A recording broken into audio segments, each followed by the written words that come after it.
She knocked at midnight and he almost didn't answer. Jonas Mercer thought he'd buried Mercy with his wife, until a collapsing stranger in the snow forced him to choose. Become the stone Wyoming's wind carved him into, or risk everything on a woman the whole territory whispered was a killer. What happened next didn't just change one ranch. It changed what home meant when the past came hunting and winter showed no mercy. Stay until the end and comment your city below. Let's see how far this story travels. The wind had teeth that night, not the gentle kind that rustled through summer grass or carried the scent of wildflowers across open prairie. This was the Wyoming wind that carved bone, that turned men's faces to leather, that made widows out of wives and ghosts out of homesteads.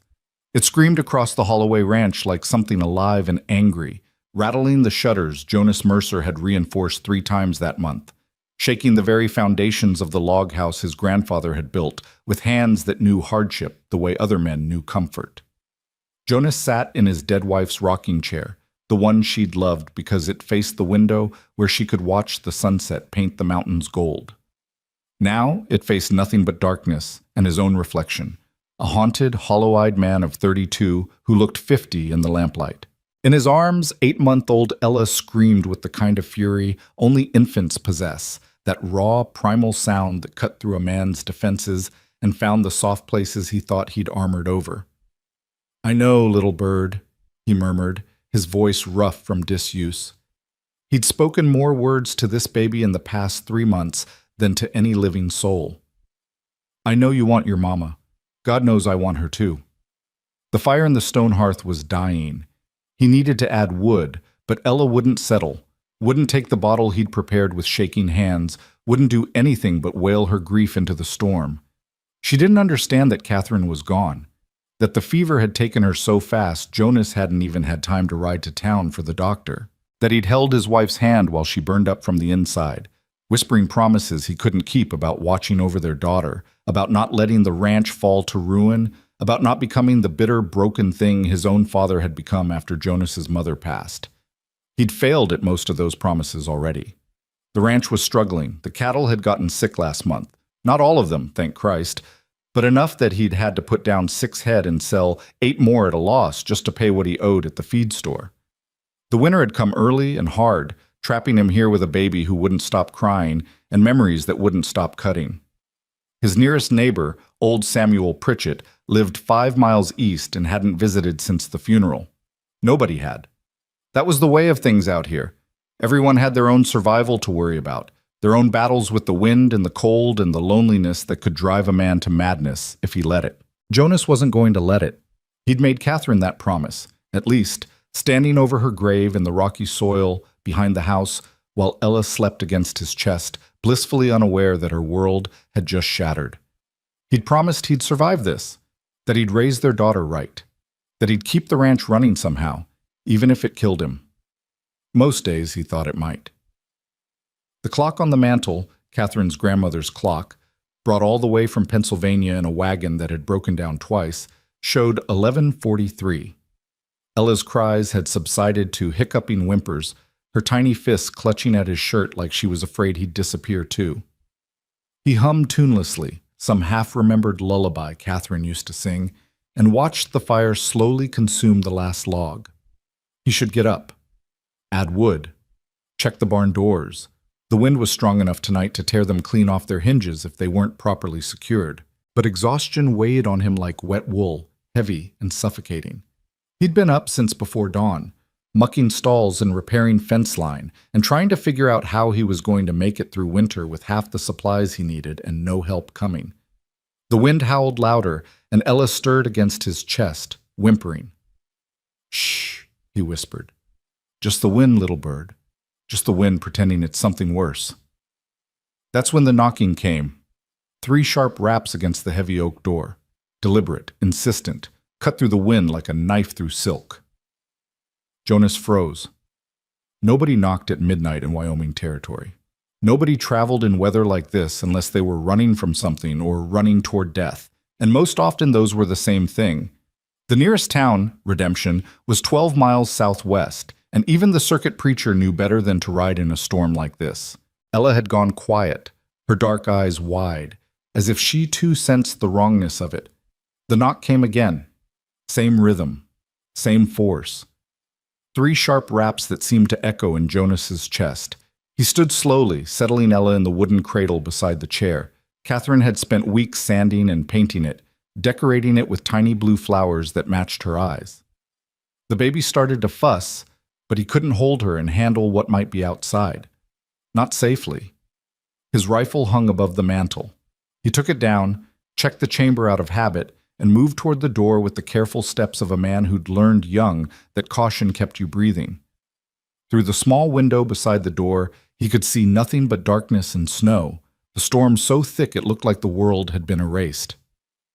"Who's there?" His voice came out harder than he intended, sharp with suspicion, and the kind of fear that made men dangerous. No answer, just the wind, and then, "Please." A woman's voice, barely audible over the storm. "Please, I just need—" Another gust swallowed her words. Jonas's hand tightened on the rifle. A woman, alone, in this storm. Every instinct screamed trap. He'd heard the stories same as everyone, outlaws using women as bait, drawing good men outside where partners waited in the darkness with guns and bad intentions. Last year, a rancher up near Buffalo had opened his door to a crying woman and ended up shot, his house ransacked, his winter stores stolen.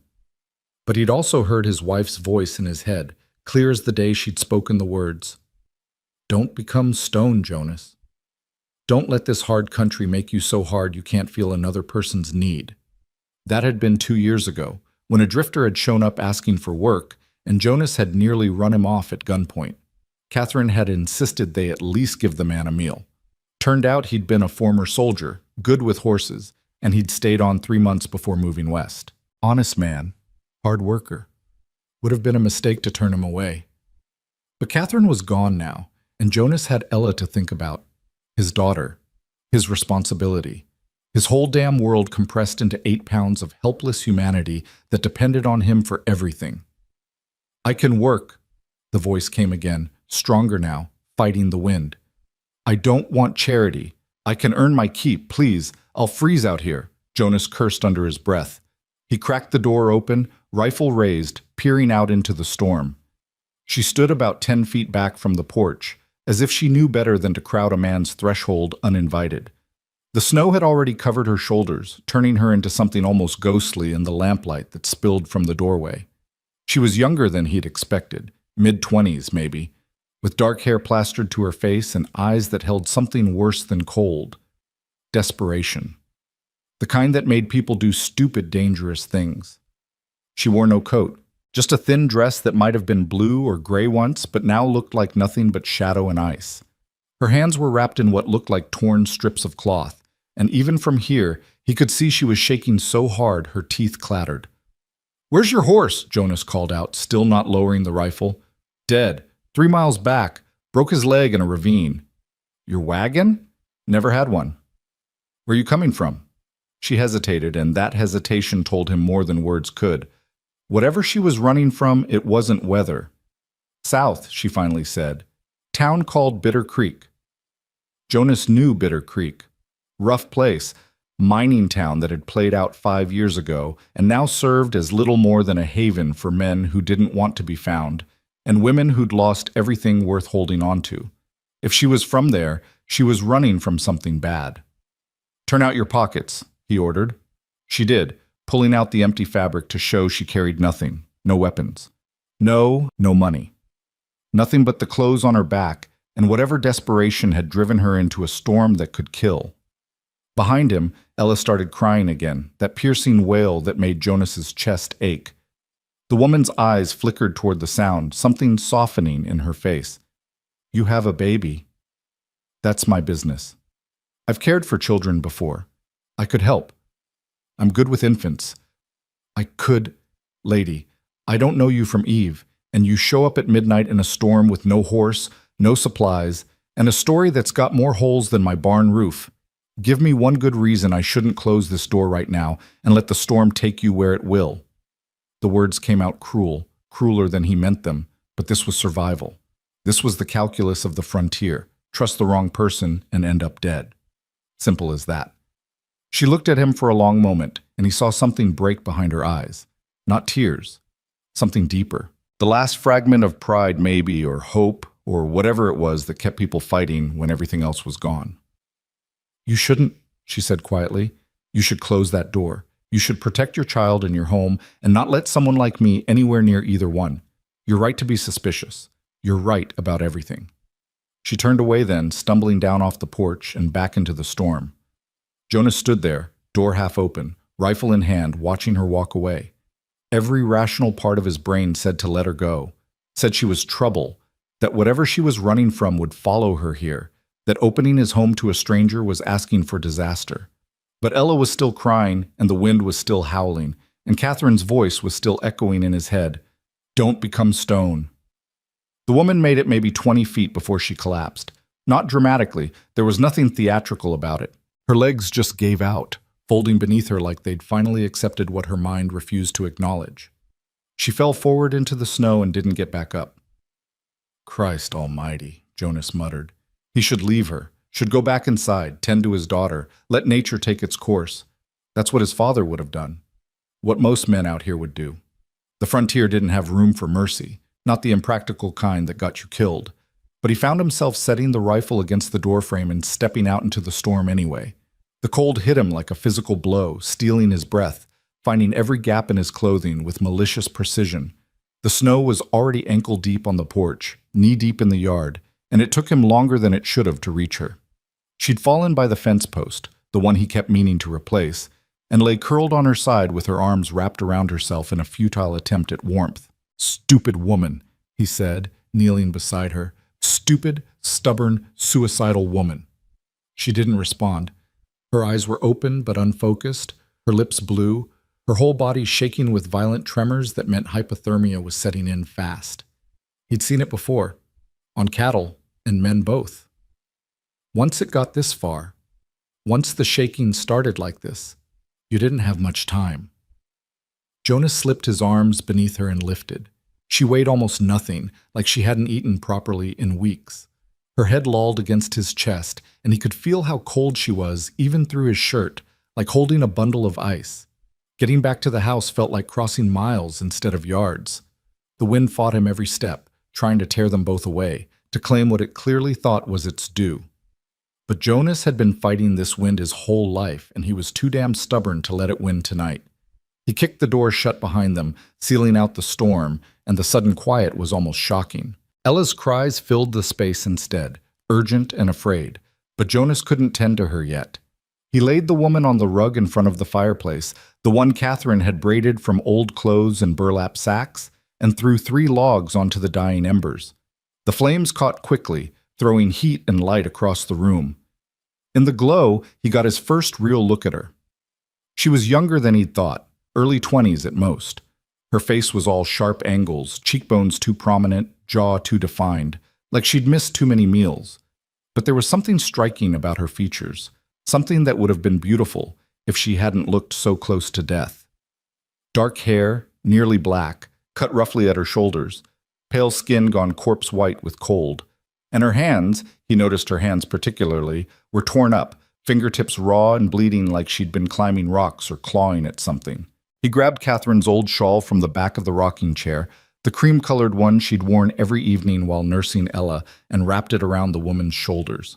Then he pulled the quilt from his own bed and layered that on top. "Stay by the fire," he told her, though she gave no sign of hearing him. "I'll be right back." Ella's cries had reached a fever pitch. He scooped her up from the cradle, and she immediately quieted to hiccuping sobs, her small body trembling with leftover distress. He heated the bottle he'd prepared earlier, goat's milk from the nanny he kept for exactly this purpose, and settled back into the rocking chair while Ella ate with the desperate hunger of someone who'd been denied comfort too long. All the while, he watched the woman by the fire. She didn't move for long minutes. Then, slowly, her shaking began to ease. Her eyes closed. Her breathing deepened. Jonas found himself tracking each breath, part of him waiting for it to stop, for her to just slip away and solve his problem for him. But she kept breathing. Ella finished the bottle and fell asleep against his shoulder, milk-drunk and finally peaceful. Jonas sat there in the rocking chair, his daughter warm in his arms, a stranger potentially dying on his floor, and wondered what the hell he'd just invited into his home. Outside, The wind continued to rage. By the time the first gray light of dawn crept through the windows, Jonas had moved through exhaustion into a strange, crystalline alertness that came from too little sleep and too much worry. He'd spent the night in the rocking chair, Ella sleeping on his chest, while he kept watch over the woman by the fire. She'd slept deeply, the sleep of complete depletion, but her color had improved. The corpse white had given way to merely pale, and the violent shaking had subsided into occasional tremors. Once, around 3 a.m, she'd cried out, a sharp, terrified sound that made Jonas reach for his rifle before he remembered she was just dreaming. She'd settled again after a moment, curling tighter into herself beneath the quilt. He should have woken her, should have demanded answers, should have done a dozen things that would have been smarter than what he'd done, which was nothing. But Ella had been peaceful for the first time in days, and he hadn't wanted to disturb that fragile quiet. Now, with dawn arriving, he had to make decisions. The storm had passed during the night, leaving behind a world transformed. Through the window, he could see snow piled 3 feet deep in places, sculpted by the wind into smooth drifts that looked almost beautiful in the pale light. The barn was still standing. He could see it through the skeletal branches of the cottonwood tree Catherine had planted their first year here, when they'd still been young and stupid enough to think they could make this land gentle. Ella stirred against his chest, making the small snuffling sounds that meant she'd wake soon and want breakfast.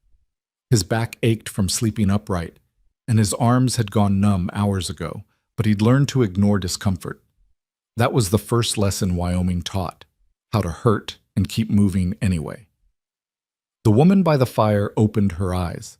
For a moment, she just stared at the ceiling, disoriented, like she couldn't remember where she was or how she'd gotten here. Then her gaze shifted, found Jonas in the rocking chair watching her, and everything came flooding back. He saw it happen, the memory hitting her, her body tensing, her hands gripping the quilt like she expected him to rip it away. "You're awake," Jonas said quietly, so as not to disturb Ella. She sat up slowly, keeping the quilt wrapped around her shoulders. In the daylight, he could see more details, the tear in her dress at the hem, the bruise on her left cheekbone that had turned yellow-green with age, the way her eyes kept darting toward the door like she was calculating escape routes. "You brought me inside." Her voice was hoarse, rough from cold and disuse. "Seemed like you needed it. You could have left me." "Could have." "Why didn't you?"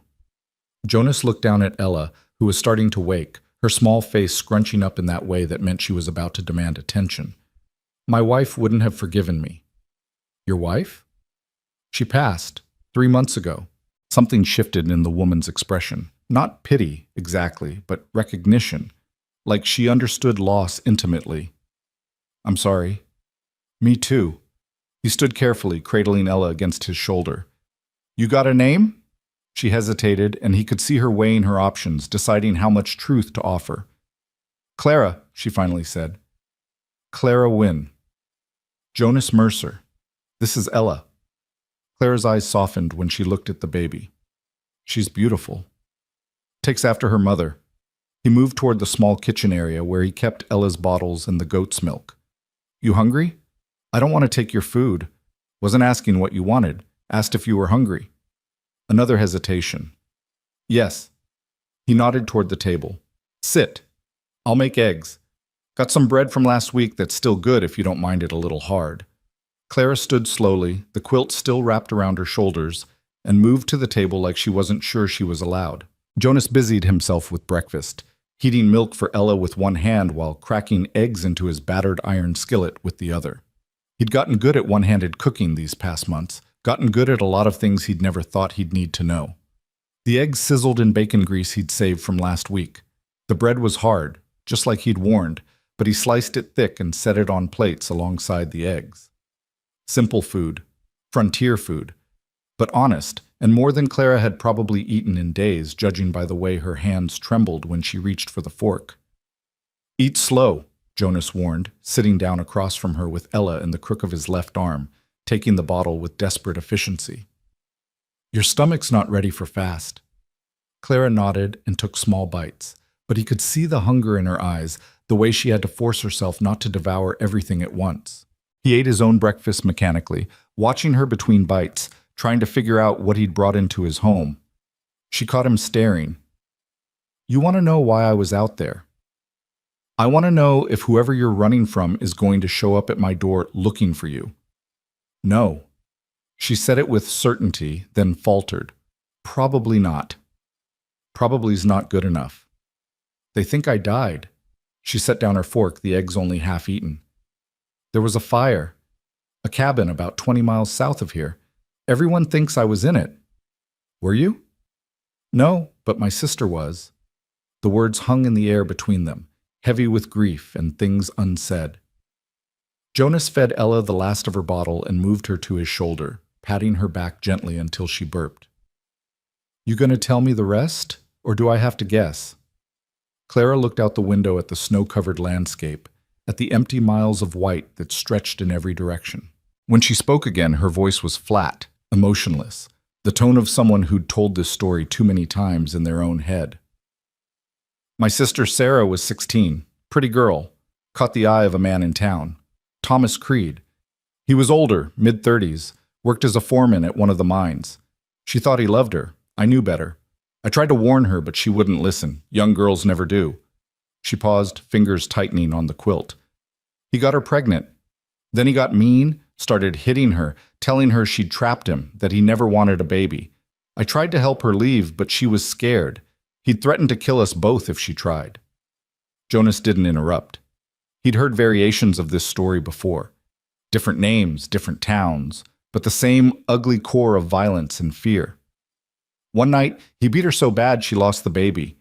She was bleeding, and I couldn't stop it, and he wouldn't let me fetch the doctor. He said if anyone found out, he'd make sure we both disappeared. Sarah died in my arms while he stood there drinking whiskey like nothing was happening. Her voice cracked on the last word, the first real emotion breaking through. I pushed him, she continued. When she finally stopped breathing, when I knew she was gone, I pushed him. He'd been standing at the top of the stairs, drunk, and I pushed him. He fell, hit his head. I thought he was dead, but he started moving, cursing, saying he was going to kill me. So I ran, grabbed what I could, and ran. The next day I heard the cabin burn down. Someone said there were 2 bodies inside, Sarah's and mine. Thomas must have set the fire to cover up what happened. But he died in it himself. She looked at Jonas then, her eyes dry but haunted. So that's my story. I'm dead, according to everyone in Bitter Creek, and I need to stay that way. Jonas processed this, rocking Ella gently as she started to drift back to sleep. You kill anyone else? Or just him? I didn't kill him. The fire did. That's not an answer to my question. No, she said firmly. No one else. I'm not a killer, Mr. Mercer.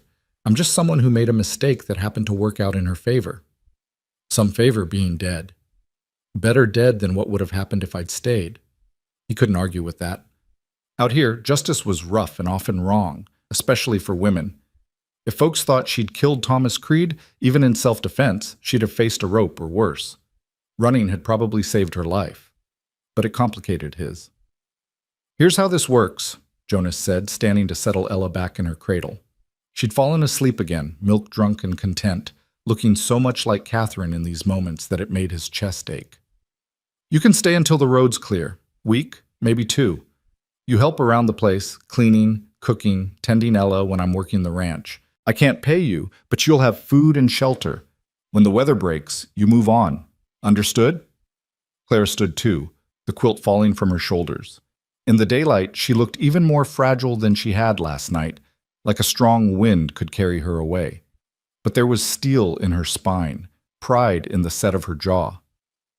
I can work, she said. I'm stronger than I look. You'd have to be. He grabbed his coat from the hook by the door. I need to check the barn, make sure the animals made it through the storm. There's a room off the kitchen, used to be storage. You can sleep there. Stove keeps it warm enough. Clothes in the trunk by the window are my wife's. Take what you need. He said it matter-of-factly, but it cost him more than he wanted to admit. Catherine's clothes, Catherine's room, Catherine's shawl still wrapped around this stranger's shoulders. Clara must have seen something in his face because she said quietly, "Thank you. Don't thank me yet. You haven't seen how much work needs doing around here." He stepped out into the cold morning, closing the door behind him before she could respond. The barn had survived the storm better than he'd hoped. Two of the shutters had torn loose, hanging by single hinges, and snow had drifted through the gaps in the upper loft, but the animals were alive and relatively calm. His 4 remaining milk cows, Bessie, Molly, Star, and the young heifer he hadn't named yet, stood in their stalls chewing hay with the patience of creatures who'd seen worse winters. The 2 draft horses, Thunder and Rain, Catherine had named them during a storm, finding it funny, nickered when he entered, hoping for grain. The chickens in their coop at the back were fine, huddled together for warmth, the rooster giving him the suspicious eye it gave everything that moved. Jonas went through the morning routine on autopilot, mucking stalls, spreading fresh hay, checking water troughs that had frozen overnight and needed to be broken up with the blunt end of an axe. His hands moved through familiar patterns while his mind churned through the problem of Clara Wynne. He told the truth about needing help. The ranch was too much for one man, especially one man with an infant to care for. Before Catherine's death, they'd managed it together, barely, and with more luck than planning, but they'd managed. Now he was drowning in work that never ended, watching the place slowly fall apart because he couldn't be everywhere at once. But bringing someone in, especially someone with Clara's kind of trouble following her, was risky. If word got out that he was harboring a woman from Bitter Creek, if Thomas Creed's friends or family came looking, Jonas shook his head, scattering the thoughts. He'd made his choice when he'd carried her inside.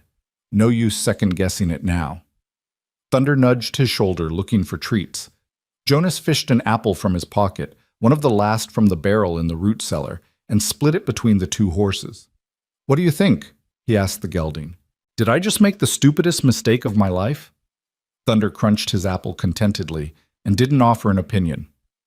By the time Jonas finished in the barn and made his way back to the house, the sun had fully risen, turning the snow-covered landscape into something almost painfully beautiful. The kind of beautiful that could kill you if you weren't careful, that hid frozen death under a pristine white blanket. He stomped the snow off his boots on the porch and opened the door to find the house transformed. The fire had been built up properly, throwing real heat instead of the struggling warmth he usually managed. The floor had been swept. The dishes from breakfast were washed and drying on the rack. The smell of something cooking, soup maybe, from the last of the vegetables in the root cellar, filled the air. And Clara stood at the stove, wearing one of Catherine's old work dresses, the gray one she'd worn for heavy cleaning, with Ella balanced on her hip.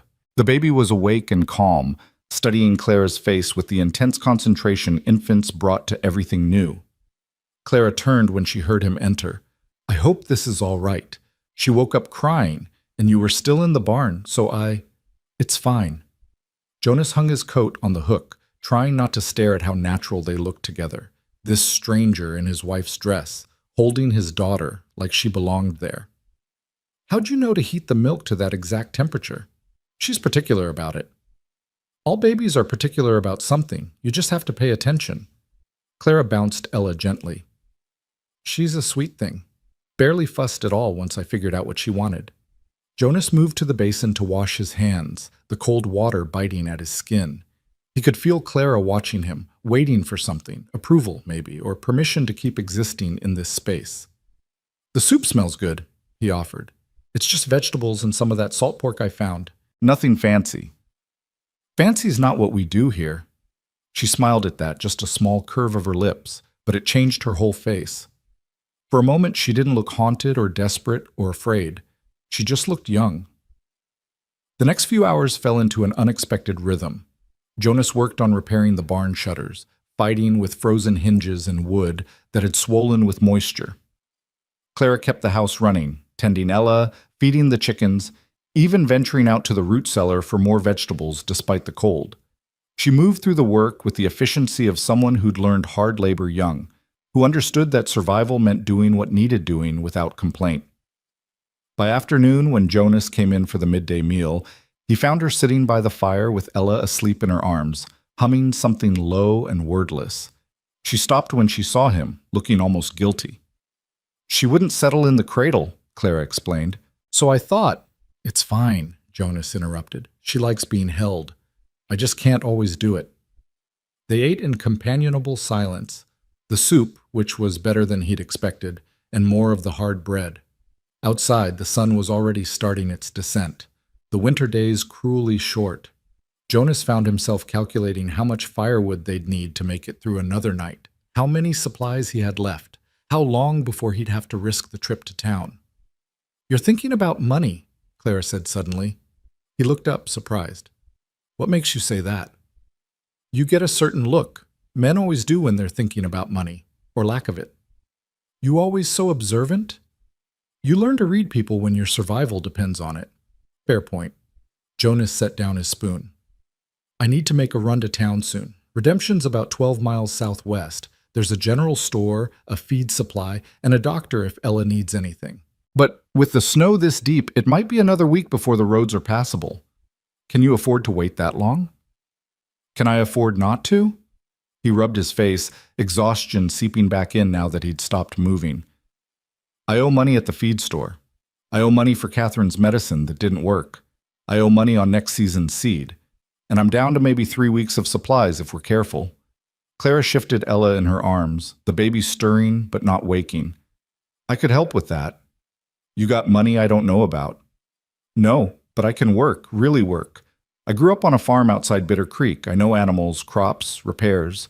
I'm not asking for wages, just—" She paused, choosing her words carefully. "Just let me earn my keep properly. Not just housework, real ranch work." Jonas studied her, this thin woman who looked like she'd blow away in a strong wind, claiming she could handle the brutal labor of a working ranch. "It's harder than you think, dangerous too. I can't be watching out for you while I'm trying to keep this place running. I'm not asking you to watch out for me. I'm asking you to let me work." There was a challenge in her voice, a determination that reminded him uncomfortably of Catherine. His wife had been the same way, refused to be coddled, insisted on pulling her weight even when pregnant, even when the work was too hard, even when it hurt. It had been one of the things he'd loved about her, and one of the things that had scared him most. "All right," he said finally. "But we start small. Chicken coop needs cleaning. Fences need checking. Think you can handle that?" "Yes." "And if you can't, if it's too much, you tell me. I don't need another person dying on me. Understood?" Something flickered in her eyes, pain maybe, or understanding. "Understood." That night, after the evening chores were done and Ella had been fed and changed and rocked to sleep, Jonas found a pair of his old boots by the door. They'd been patched and cleaned, the worst of the damage repaired with leather strips that Clara must have found somewhere in his disaster of a storage area.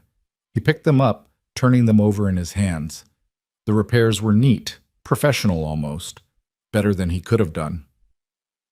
"My father was a cobbler," Clara said from her doorway, the small room off the kitchen that she'd claimed as her own. "Before he died, he taught me how to work leather." Jonas set the boots down carefully. "These are good." "They needed doing. You can't work in broken boots." They stood there in the firelight, the house quiet except for Ella's soft breathing from the cradle and the ever-present whisper of wind outside. Two strangers bound by circumstance and necessity, trying to figure out how to exist in the same space without damage. "My wife used to say that a house runs on small kindnesses," Jonas said quietly. "The little things people do for each other without being asked." "Your wife sounds like she was a good woman." "The best." He picked up the boots again, weighing them in his hands. "These are a small kindness, Clara Wynne." "So was opening your door at midnight." He couldn't argue with that. That night, for the first time since Catherine's death, Jonas slept in his own bed instead of the rocking chair. He lay in the darkness, listening to the familiar sounds of the house settling, the fire crackling down to embers, and the new sound, someone else breathing in the room off the kitchen, another life under his roof that he was now responsible for. He should have been anxious, should have been second-guessing every decision that had led him here, but instead he felt something he hadn't felt in months. Not quite hope, not yet, but maybe the absence of hopelessness, which was close enough. Outside, the wind had finally stopped howling. The storm had passed, and somewhere in the darkness, the Holloway Ranch continued its stubborn existence. Two broken people and one innocent baby determined to make it through another winter night. Tomorrow would bring new challenges. Tomorrow would test Clara's claims about being able to work. Tomorrow would decide whether this fragile arrangement could actually survive. But tonight, the house was warm. Ella was peaceful, and Jonas Mercer found himself thinking that maybe, just maybe, he'd made the right choice after all, even if neither of them could see where that choice would lead them.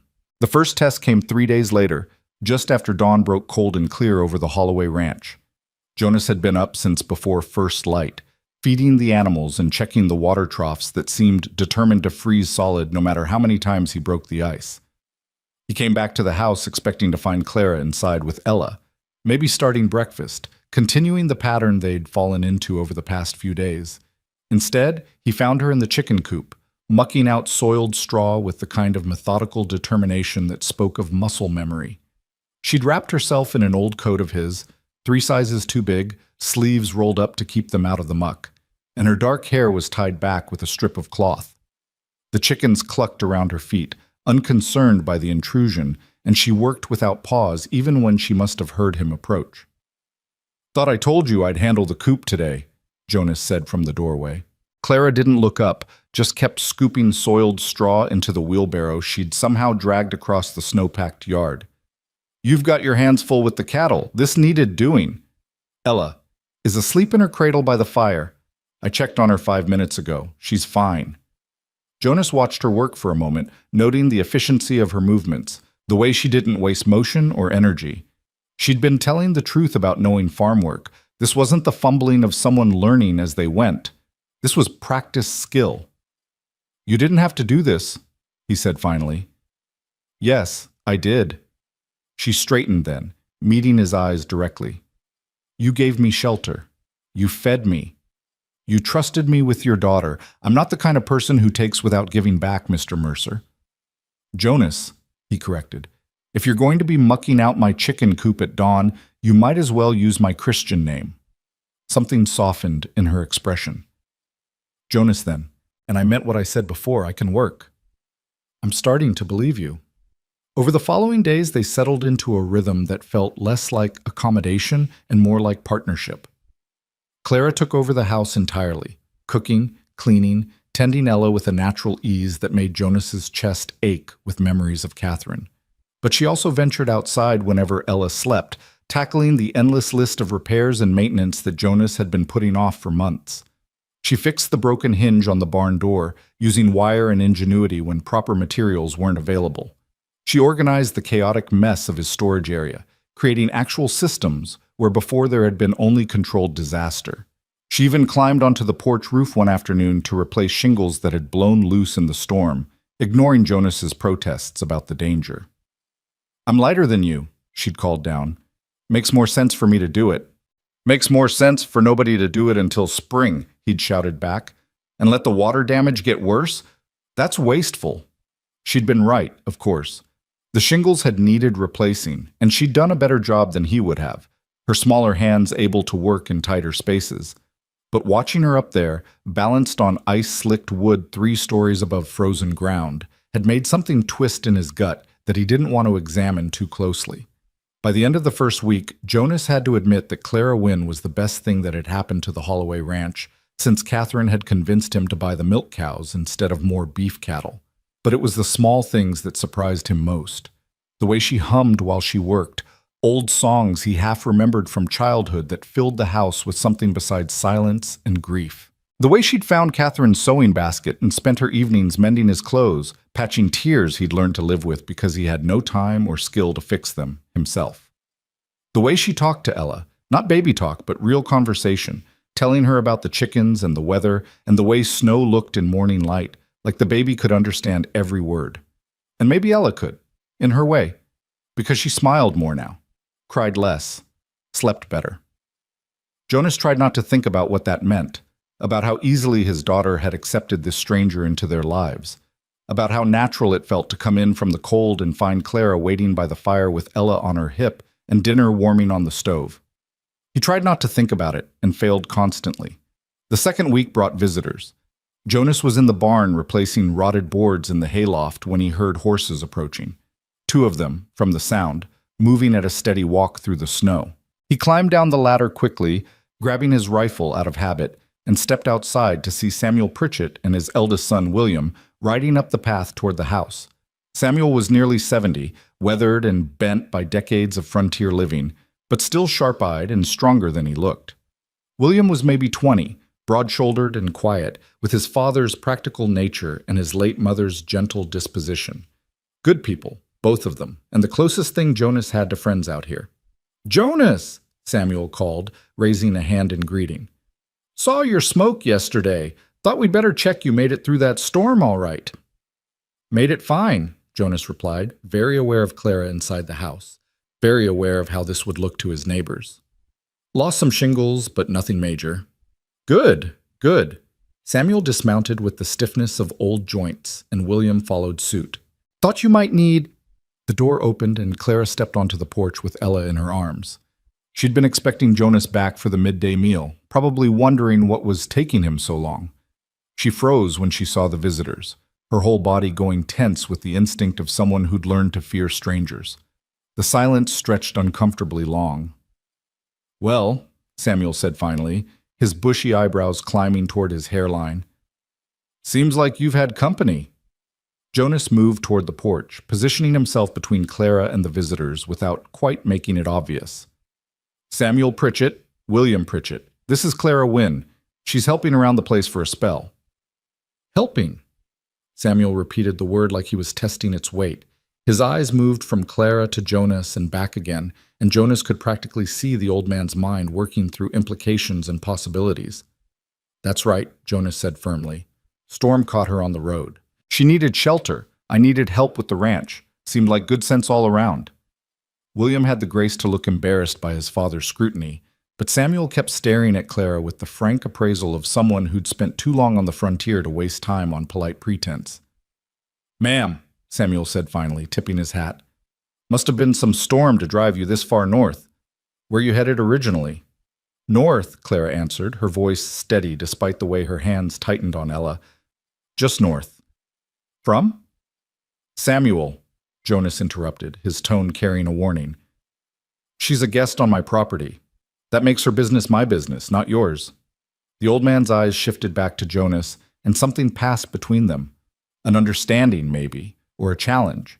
Samuel had known Jonas since he was a boy, had helped his father build this ranch, had stood beside Jonas at Catherine's funeral and offered words that meant more than any preacher's platitudes. "All right," Samuel said slowly. "Your property, your business. But Jonas, you know how folks talk. Woman shows up out of nowhere, staying in a house with a widower and his baby daughter. I don't give a damn how folks talk." "Maybe you should." Samuel's voice had gone harder now, protective in the way of someone who'd watched Jonas grow up. "Catherine's barely cold in the ground, and you've got another woman wearing her clothes, sleeping under your roof." "In the storage room," Clara said suddenly. Both men turned to look at her. "I sleep in the storage room off the kitchen. Mr. Mercer sleeps in his own bed. And Mrs. Mercer isn't cold in the ground. She's in her daughter's smile, and in the way her husband keeps this ranch running because that's what she would have wanted. Don't you dare suggest otherwise." Her voice shook with anger, and Ella startled against her, beginning to fuss. Clara bounced her gently, murmuring soothing sounds, while continuing to stare down Samuel Pritchett with the kind of fierce pride that reminded Jonas uncomfortably of cornered animals. William let out a low whistle. "She's got spirit. I'll give her that." "Spirit's not the question," Samuel said, but some of the accusation had left his voice. He looked at Clara differently now, seeing past the stranger to something else. "Question is whether Jonas knows what he's doing." "I know exactly what I'm doing," Jonas said. "I'm surviving. Same as you, same as everyone out here. Clara's making that easier, not harder. That's all you need to know."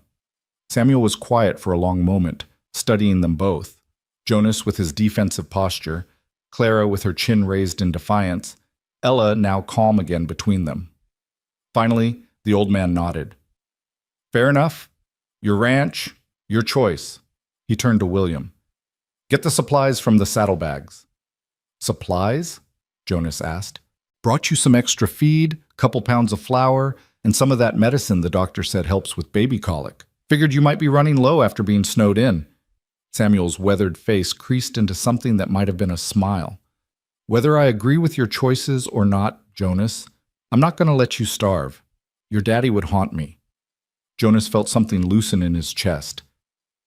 That's... Thank you, Samuel. I'll pay you back. You'll do no such thing. Consider it a gift for Ella. Samuel moved toward his horse, then paused. But Jonas, be careful. Whatever this is, whatever you've got going here, it's going to draw attention, and not all of it will be friendly as mine.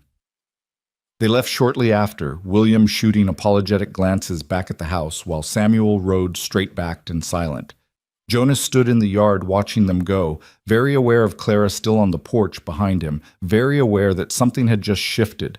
"I'm sorry," Clara said quietly. "I shouldn't have spoken to your friend that way. He's not my friend. He's my neighbor. There's a difference. Still, he was just looking out for you." Jonas turned to face her. The afternoon sun caught her hair, making it shine nearly black, and Ella had fallen asleep against her shoulder with the trusting weight of complete security. They looked right together. They looked like they belonged. That was the problem. "He's right, you know," Jonas said. "People will talk. Hell, they're probably already talking. Widow takes in mysterious woman, starts playing house. It's exactly the kind of story that spreads through places like Redemption like wildfire." "You want me to leave?" It wasn't a question. "No." The word came out faster than he intended. "No, I need you to understand what you're walking into, what we're both walking into. This isn't just about shelter and work anymore. This is about reputation and judgment and all the ugly ways people make assumptions." Clara adjusted Ella's weight, her expression unreadable. "I've dealt with ugly assumptions before, Jonas. I can handle it." "Maybe you can. But can Ella? She's the one who'll grow up hearing whispers about her father and the woman who what?" Clara's voice had an edge now. "Who saved this ranch from falling apart? Who kept your daughter fed and warm while you worked yourself half to death? Who—" She stopped, taking a breath. "I'm sorry, that's not fair." "It's true, though. Truth doesn't always matter. You know that as well as I do." They stood there in the cold, the space between them filled with complications neither of them wanted to name. Finally, Jonas sighed. "Come on, let's get those supplies inside before they freeze. And Clara, thank you for what you said about Catherine. She would have liked that." Something in Clara's expression softened.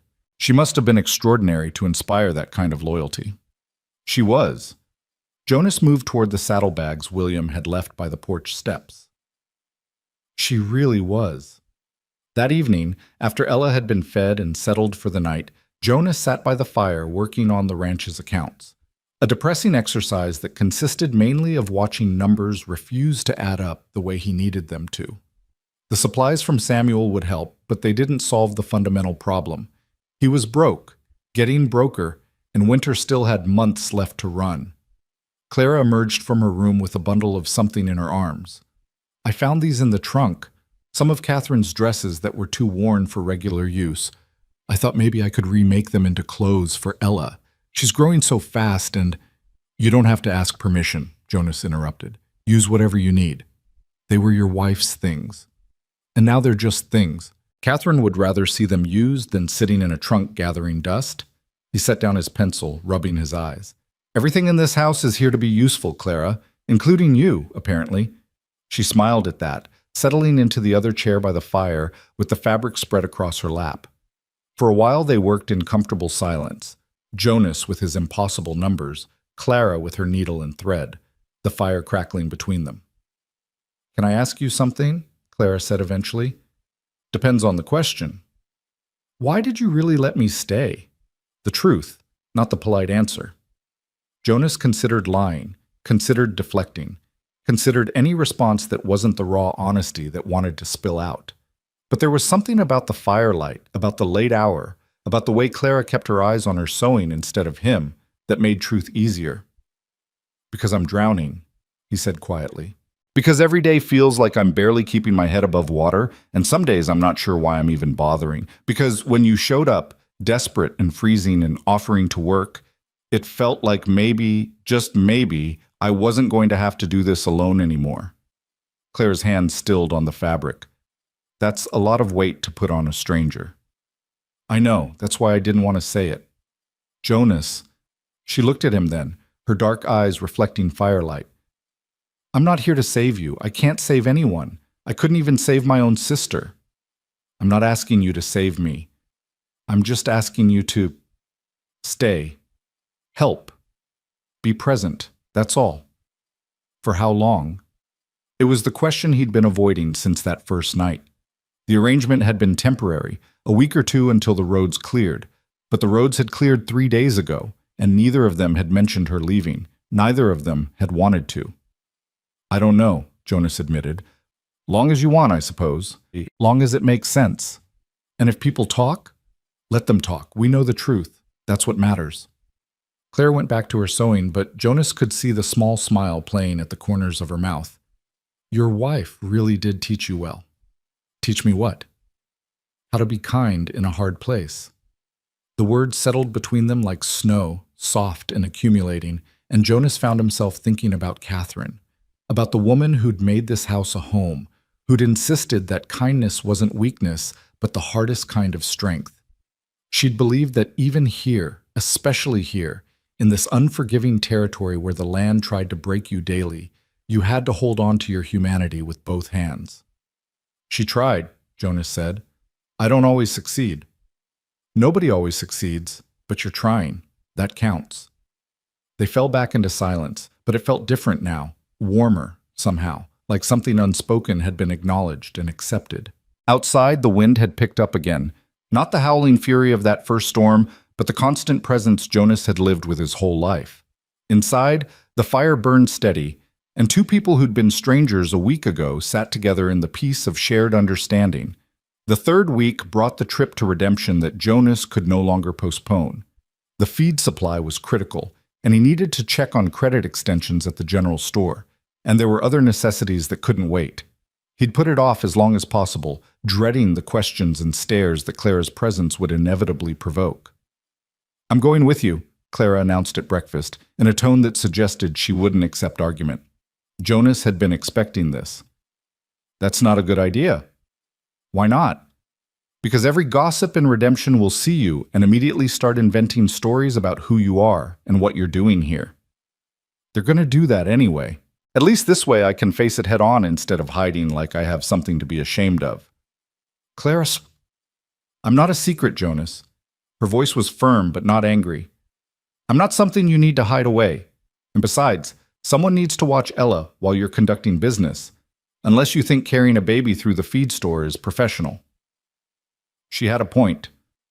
Jonas had been dreading trying to negotiate with merchants while juggling an infant who seemed to save her worst tantrums for the most inconvenient moments. Fine, he conceded, but we're keeping this simple. In and out, no unnecessary conversation. As you wish. The ride to redemption took 3 hours through snow-packed roads, Jonas driving the wagon, while Clara sat beside him with Ella bundled in blankets. The baby loved the motion, gurgling happily at the passing landscape, and Clara kept up a steady stream of narration about the scenery that made Jonas smile despite his anxiety. Look, Ella, see that tree? That's a cottonwood. Your mother planted one just like it at the ranch. And those tracks in the snow? Those are from a rabbit, maybe a family of rabbits, living warm under the ground. As they crested the final hill, redemption spread out below them. A small collection of wooden buildings clustered around a main street, smoke rising from chimneys, a church steeple pointing toward gray winter sky. Population maybe 200 if you counted the outlying farms. Not much, but more civilization than Jonas typically wanted. They pulled up outside the general store first. Jonas helped Clara down from the wagon, very aware of the faces already turning toward them from doorways and windows. Word would spread fast. Inside, the store was warm and cluttered, every available surface covered with goods that ranged from practical to bizarre. The owner, Harold Chen, looked up from behind the counter with the expression of a man who'd just been handed unexpected entertainment. Jonas Mercer, Harold said, his English carrying the slight accent of someone who'd learned it as a second language. Haven't seen you since the funeral, and you've brought company. This is Clara. She's helping at the ranch. Clara, this is Harold Chen. He runs the best general store in 3 counties. The only general store in 3 counties, Harold corrected, but he smiled as he said it. He was maybe 50, sharp-eyed and shrewd, and he'd built his business on the principle that everyone's money spent the same regardless of where they came from. Jonas liked him. "Welcome, Miss Clara. What can I do for you folks today?" They went through the list: flour, sugar, coffee, lamp oil, all the necessities that kept a household running. Harold tallied everything up with quick, practiced movements, his abacus clicking steadily. "That comes to $18, he announced. "But Jonas, we need to talk about your account." Jonas had been dreading this. "I know I'm behind, but I'll have money after spring calving. I just need—" "You need an extension. I know." Harold leaned on the counter, his expression sympathetic but firm. "Jonas, I like you. Your father was good to me when I first came west, didn't treat me different like some folks did, so I want to help. But I've got my own bills to pay, my own family to feed. I can give you another month, but after that you need your money." "I understand." Clara, who'd been browsing the fabric section with Ella, suddenly spoke up. "Mr. Chen, do you buy handwork, embroidery, sewing, that sort of thing?" Harold looked surprised. "Sometimes. Why?" "Because I'm very good with a needle, and if there's a market for it, I could provide quality work. Help offset what Jonas owes." "Claire, you don't have to—" Jonas started. "I want to." She met his eyes directly. "Let me help properly, not just around the ranch, but with this too." Harold looked between them, something calculating in his expression. "Tell you what, make me 3 good pieces. Table runners maybe, or decorative pillowcases, and I'll see if I can sell them. If they move, we'll talk about regular work." "Deal," Clara said immediately. They finished their shopping and moved on to the feed store, where Jonas negotiated another grudging extension while Clara waited outside with Ella. Then there were stops at the smithy, the leather shop, and finally, because Jonas needed to make an appearance, the small church where Reverend Thomas presided over both the living and dead of redemption. The Reverend was in his 50s, gray-haired and kindly, with the sort of gentle authority that made people confess sins they'd planned to keep secret. He greeted Jonas warmly, blessed Ella with a practiced hand, and then turned his attention to Clara. "I don't believe we've met, my dear." "Clara Wynne, Reverend. I'm staying at the Holloway Ranch, helping Mr. Mercer with his daughter and the property." "I see." The Reverend's eyes were kind but knowing. "And where do you hail from, Miss Wynne?" Jonas saw Clara's shoulders tense infinitesimally. "South, small town, nothing worth mentioning." "Every town is worth mentioning, my dear. Every soul has a story worth telling." "Maybe so, Reverend, but some stories are better left in the past." It was the wrong thing to say, too defensive, too mysterious. Jonas could see the Reverend's interest sharpen, could practically watch the man's pastoral instincts kick in. Nothing drew a preacher's attention like a woman with secrets and a soul that needed saving. "Well," Reverend Thomas said slowly, "you're welcome at our services, Miss Wynne. Sundays at 10. We're a small congregation, but we believe in welcoming strangers." "I appreciate that." They left shortly after, Jonas eager to escape before more questions could be asked. But as they climbed back into the wagon, he caught sight of several women clustered outside the church, heads together, eyes tracking Clara's every movement. The gossip had begun. The ride home was quieter.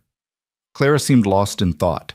Ella had fallen asleep, and Jonas found himself replaying every interaction, every word, wondering what stories were already being invented about them. "That wasn't so bad," Clara finally said. "Are you kidding? That was a disaster." "How so?" "Everyone we met looked at us like we were performing some kind of scandal. The Reverend practically accused you of being a woman of questionable virtue." "He did no such thing. He was curious, that's all." "Curious is just polite talk for suspicious." Clara shifted Ella's weight in her arms. "Jonas, people are always going to be suspicious. That's human nature. But we didn't do anything wrong. We're not doing anything wrong, so let them think what they want." "Easy for you to say. You're not the one who has to live here permanently. Neither are you, technically. You could sell the ranch, move somewhere else, start over." Jonas's hands tightened on the reins. "This ranch is my family's legacy. My grandfather built it. My father expanded it. Catherine and I were going to pass it to Ella someday. I'm not walking away from that." "Then you're going to have to accept that people will talk. That's the price of staying." And what's your price, Clara? What do you get out of staying at a failing ranch with a widower and his baby? She was quiet for so long he thought she wouldn't answer. Then, I get to not be dead. I get to not be running. I get to wake up every morning and know that today at least I'm safe. That's worth more than you realize. Her voice carried such weight, such bone-deep exhaustion, that Jonas felt ashamed for asking.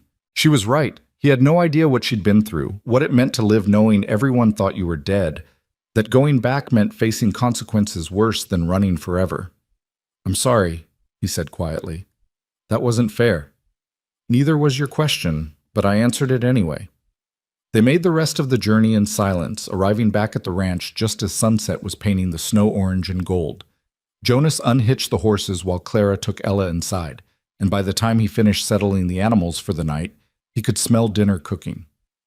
That had become their routine, Jonas handling the livestock, Clara handling the house, both of them moving through their separate tasks with the ease of long practice. It shouldn't have felt so natural after only a few weeks. It shouldn't have felt like they'd been doing this for years. But it did. That night, after Ella was asleep and the house was quiet, Jonas found Clara sitting at the table with fabric spread out before her, already working on the pieces she'd promised Harold Chen. Her needle moved with quick, precise strokes, creating delicate patterns that seemed too beautiful for the rough frontier life they led. "Where'd you learn to do that?" Jonas asked, settling into his chair with the account books. "My mother. She did fancy work for wealthy families back east before she married my father and moved west. She said beauty didn't have to be practical to be worthwhile." "Your father disagreed?" "My father thought anything that didn't keep you fed or warm was wasteful. He and my mother fought about it constantly." Clara's needle never stopped moving. "She kept doing it anyway, though, in secret sometimes after he'd gone to bed. She said it was how she remembered who she was before this place tried to make her into someone else." "Did it work?" "For a while. Then she died giving birth to Sarah, and my father burned all her embroidery work. Said it was vanity, that God had punished her for putting beauty above duty." Clara's voice was matter of fact, but Jonas could hear the old hurt beneath it.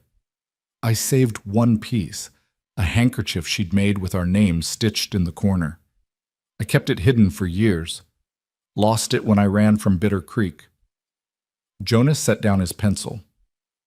"I'm sorry." "Don't be. It's just thread and cloth. The important part, what she taught me, the skill itself that I still have, that can't be burned or lost." She finished a particularly complex stitch and held up the fabric to examine it in the lamplight. Even unfinished, it was beautiful, tiny flowers and vines interweaving in patterns that seemed to dance. "Harold's going to sell these," Jonas said with certainty, "probably for more than he's expecting." "I hope so. I want to help, Jonas, really help, not just with chores, but with keeping this place running." "You're already helping more than you know." She smiled at that, and something passed between them in the firelight. Not romance exactly, but recognition. Two people who'd been broken by life, finding unexpected resilience in each other's presence. Two people learning that survival sometimes meant accepting help you didn't think you deserved. Outside, the wind whispered around the corners of the house, and the Wyoming night settled deep and cold across the land. Inside, in the warm circle of lamplight, Jonas Mercer and Clara Wynne sat together in companionable silence, building something neither of them could name yet, but both of them needed desperately. It wasn't what either of them had planned. It wasn't what Catherine would have wanted, or what Clara's sister had died hoping for. But it was real, and it was theirs. And in that moment, that was enough. The fourth week began with rumors that reached the ranch before Jonas even got to town. Samuel Pritchett rode up on a Thursday morning, his face grim, and Jonas knew immediately that something had shifted. "There's talk," Samuel said without preamble, refusing Jonas's offer of coffee. "About your house guest." Jonas felt Clara stiffen behind him where she stood in the doorway. "What kind of talk?" "The kind that says she might not be who she claims. Someone passing through from Bitter Creek mentioned a woman named Clara Wynne who disappeared after a man died suspicious. They're saying she might be a killer." The word hung in the cold air like a knife. "That's ridiculous," Jonas said firmly. "She's been nothing but helpful here. Good with Ella, good with the work." "I'm not saying I believe it," Samuel interrupted. "I'm saying other folks might. And if they do, if they start thinking you're harboring a fugitive or worse, that's going to bring trouble down on all of us. Clara stepped forward then, her voice steady despite the way her hands shook. Mr. Pritchett, I won't let Jonas suffer for helping me. If people are talking, if there's going to be trouble, I'll leave. Today, if necessary. No, Jonas said immediately. You're not going anywhere. Jonas, I mean it, Clara. You stay. We'll deal with whatever comes. Samuel looked between them, something knowing in his weathered face. You're playing a dangerous game here, boy, for both of you. Maybe, but it's my game to play. The old man sighed, settling deeper into his saddle. Your father would have done the same damn thing. Stubborn runs in your blood. He turned his horse. Just be careful, Jonas. The frontier's got no mercy for fools, and even less for those who try to protect them. He rode away, leaving Jonas and Clara standing in the yard as morning sunlight turned the snow to blinding white. Ella's cry came from inside. She'd woken early, sensing the tension, and Clara turned to go to her without another word. But Jonas caught her arm gently. We're not done talking about this. What's there to talk about? Samuel's right. I'm bringing trouble to your door, and I need to leave before... Before what?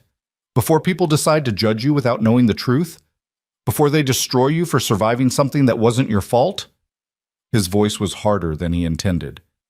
I lost Catherine to fever because I couldn't save her. I'll be damned if I lose someone else just because other people can't mind their own business. Clara's eyes filled with tears, but she blinked them back. This isn't the same thing, isn't it?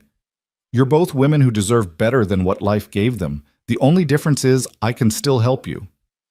Ella's cries grew more insistent, and Clara pulled away gently to go inside. Jonas stood alone in the yard, watching sunlight glitter off snow, wondering when exactly Clara Wynne had stopped being a stranger and started being someone he'd fight for. The answer came to him with uncomfortable clarity. Probably that first night, when she'd turned away into the storm, and he'd been unable to let her go. Some choices, Jonas was learning, were made in moments but lived with forever. The question was whether he'd regret this one or spend the rest of his life grateful he'd been brave enough to make it. As the sun climbed higher and the ranch waited for whatever came next, Jonas Mercer realized he already knew the answer. The answer came sooner than Jonas expected, riding in on a cold Saturday afternoon in the form of 3 men he'd never seen before. Jonas was splitting wood behind the barn when he heard the horses, too many of them, moving too deliberately to be friendly visitors. He set down the axe and walked around the building to find 3 riders stopped in his yard, their breath and their horses' breath making clouds in the frozen air. Hard men, all of them, with the look of people who'd learned violence young and never forgotten the lessons. The one in front was maybe 40, with a scar running from his left eye to his jawline and a revolver worn low on his hip like he knew how to use it. The other 2 were younger, rougher, with the kind of hungry eyes that made Jonas's hand drift toward the rifle he'd left leaning against the barn wall. "Help you, gentlemen?" Jonas called, keeping his voice level, his body language neutral. Catherine had taught him that. Never show fear to predators, never give them the satisfaction of knowing they've rattled you. "Looking for someone," the scarred man said. His voice was surprisingly cultured, Eastern educated, which somehow made him more dangerous. "Woman named Clara Wynne. Heard she might be staying here." Jonas felt ice slide down his spine. "Don't know anyone by that name." "No?" The man smiled, and it was the worst smile Jonas had ever seen, all teeth and no warmth. "That's interesting, because we heard very specific things. That you took in a woman, dark-haired, early 20s, showed up out of nowhere a few weeks back. That sound like anyone to you?" "Sounds like half the drifters in Wyoming Territory." "Maybe so, but this particular drifter, she's wanted for murder back in Bitter Creek. Thomas Creed's murder, to be specific. And Mr. Creed's brother, that would be me, Jacob Creed, he's very interested in finding her." The door to the house opened, and Clara stepped onto the porch with Ella in her arms. Jonas wanted to shout at her to go back inside, to hide, to run, but it was too late. Jacob Creed's eyes locked onto her like a wolf spotting wounded prey. "Well," Jacob said softly, "there she is. Clara Wynne, back from the dead." Clara's face had gone white, but her voice stayed steady. "I didn't kill your brother, Mr. Creed." "No? Then why'd you run?" Why'd you let everyone think you died in that fire? Because I knew no one would believe the truth. And what truth would that be? Jacob dismounted slowly, his hand resting casually on his gun. The other two men followed suit, spreading out to flank him. That my brother, a respected man, a foreman with responsibilities, beat some girl to death and you were just an innocent bystander? She was my sister, and he did beat her to death. He killed her and their unborn baby, and when I tried to stop him, he came after me. I pushed him to defend myself. That's the truth. That's your truth. Here's mine. You killed my brother, burned down his cabin, and ran like the guilty thing you are. And now I'm going to make sure you answer for it. Jonas moved forward, putting himself between Jacob and the porch. This is my property, Creed. You've got no authority here. Don't need authority. Just need justice. Justice? You want to talk about justice? Clara's voice rose, anger finally breaking through her careful control. Your brother murdered my sister. He beat her until she lost the baby she wanted desperately, until she bled out in my arms while he drank whiskey and laughed. Where was justice for her? You've got no proof of that. I've got the truth. That's all the proof I need. Jacob's hand tightened on his gun. The law says different. The law says you're a killer who needs to hang. There is no law in Bitter Creek, Clara shot back. There's just men like your brother and men like you who think power gives you the right to do whatever you want to people who can't fight back. Careful, girl. You're already in enough trouble without adding insults. Jonas's rifle was still leaning against the barn wall 20 feet away. Too far. The revolver in his belt was loaded, but going for it would start a fight he couldn't win. Not 3 against 1, not with Clara and Ella exposed on the porch behind him. He needed to think. Needed to find an angle that didn't end with people dead. Let's say you're right, Jonas said, forcing his voice to stay calm. Let's say Clara killed your brother. You planning to just shoot her here? In front of witnesses? In front of a baby? I'm planning to take her back to Bitter Creek for trial. There's no trial in Bitter Creek. You'll hang her from the first tree you find. Jacob shrugged. Maybe, but that's her problem, not yours, unless you're planning to make it yours. The threat was explicit now, hanging in the air like smoke. Jonas could let them take Clara, could stand aside, protect himself and Ella, choose survival over principle. It would be the smart choice, the safe choice, the choice his father would have made without hesitation. But it wasn't the choice Catherine would have made, and it wasn't the choice Jonas could live with. She's under my protection, he heard himself say. That makes it my problem. Jonas, don't, Clara started, but he cut her off. She works for me. Lives under my roof. That means anyone who wants to hurt her goes through me first. That's frontier law, Creed. You know it, same as I do. Jacob studied him for a long moment, reassessing. The two men flanking him shifted nervously, hands drifting toward their weapons. You really want to die for a woman you barely know? A killer who'll probably slit your throat in your sleep?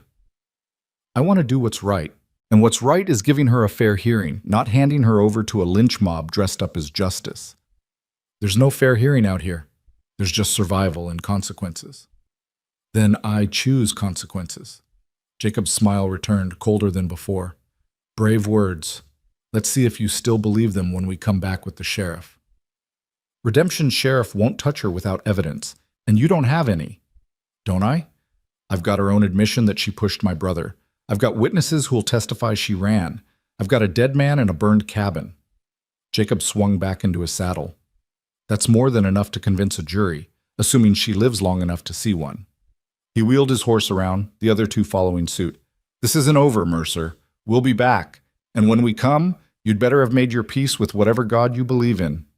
They rode off, kicking up snow and leaving deep tracks in the yard. Jonas stood watching until they disappeared over the ridge, then sagged against the barn wall, his legs suddenly unsteady. Clara was beside him in moments, still clutching Ella. Jonas, you shouldn't have done that. You shouldn't have… What? Protected you? Stood up for what's right? Made yourself a target. Her voice was raw with fear. He's going to come back, Jonas.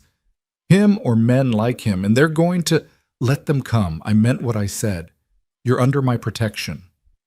Why? The word came out as almost a sob. Why would you risk everything for me?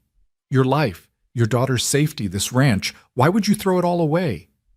Jonas looked at her, really looked at her, seeing past the fear and desperation to the woman underneath. The woman who'd survived horrors he couldn't imagine, who'd walked through a killing storm rather than take charity, who'd worked herself to exhaustion to earn her keep. The woman who sang to his daughter and mended his clothes and filled his house with something besides grief. Because you knocked, he said quietly, and I opened. And maybe that sounds stupid, maybe it sounds naive, but Catherine believed that sometimes the right choice is the hard choice, that sometimes you have to stand for something even when it costs you everything. And if it costs you Ella? If they come back and they won't, I won't let them. He straightened, squaring his shoulders. But Clara, I need you to tell me the absolute truth now. Everything. No holding back, no protecting me from the ugly parts. I need to know exactly what we're facing. She nodded, tears finally spilling down her cheeks. All right. I'll tell you everything. They went inside, and while Ella played in her cradle, Clara told her story. The real story. Not the sanitized version she'd given before. She told him about Thomas Creed's slow transformation from charming suitor to violent abuser, about Sarah's growing terror, her desperate attempts to please him, her belief that if she just tried harder, loved him better, he'd become the man she thought she'd fallen in love with. She told him about the night Sarah lost the baby, the blood, the screaming, the way Thomas had stood over them both with dead eyes and said it was probably for the best anyway, that he'd never wanted the burden of a child. Sarah died begging him to get help, Clara said, her voice breaking. She died believing it was somehow her fault, that she'd failed him, and he just kept drinking, like she was nothing, like she'd never mattered at all. Jonas's hands clenched into fists. He'd seen evil before, the casual cruelty of men who viewed women as property, who believed strength gave them the right to dominate. But hearing Clara describe it, seeing the pain in her eyes, made him want to ride after Jacob Creed and finish what his brother had started. I didn't plan to push him, Clara continued. I wasn't thinking about murder or revenge. I couldn't let him stand there anymore. Couldn't let him drink and laugh while Sarah's body was still warm. So I pushed him, and he fell. And I heard something crack, his head hitting the stairs, I think. He started cursing, trying to get up. And I ran. Just grabbed what I could and ran into the night. The fire. I don't know how it started. Thomas was drunk. Maybe he knocked over a lamp trying to chase me. Maybe he set it deliberately to destroy evidence. I heard later that they found 2 bodies. They assumed one was me because I'd been living there, taking care of Sarah. It seemed easier to stay dead than try to prove my innocence to people who'd never believe me anyway. Jonas absorbed this, turning it over in his mind. Jacob's going to say you set the fire.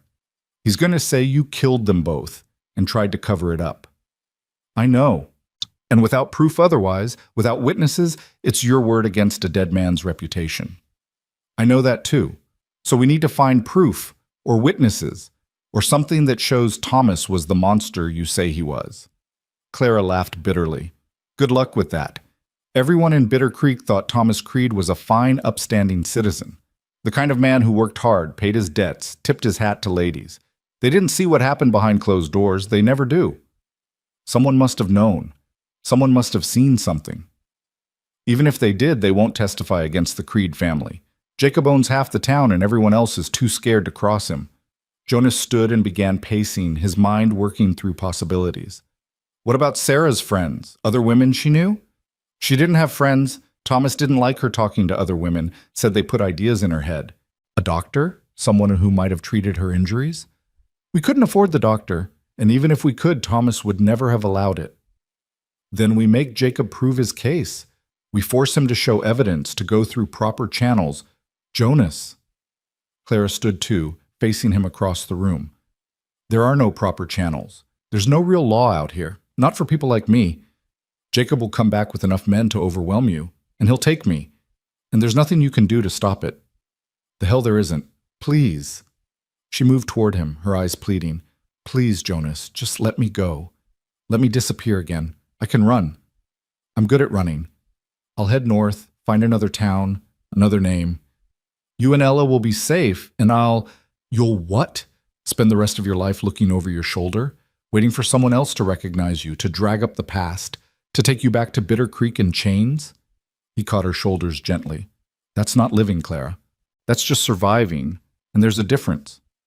At least I'd be surviving. At least you'd be safe. I don't want safe. I want right. They stood there, close enough that Jonas could see the flecks of gold in her dark eyes, could feel the trembling in her shoulders that she was trying desperately to hide. She was terrified. Not for herself, he realized, but for him, for Ella, for the life she'd accidentally stumbled into and now cared about enough to sacrifice herself to protect. When had that happened? When had Clara Wynne stopped being a stranger and become someone whose fear for others outweighed her fear for herself? I won't let you go, Jonas said quietly. I won't let them take you. So we need a plan that doesn't involve either of those things. There is no plan. Jonas, you're not listening. No, you're not listening. His voice was firm now, carrying the tone he used with spooked horses and stubborn cattle.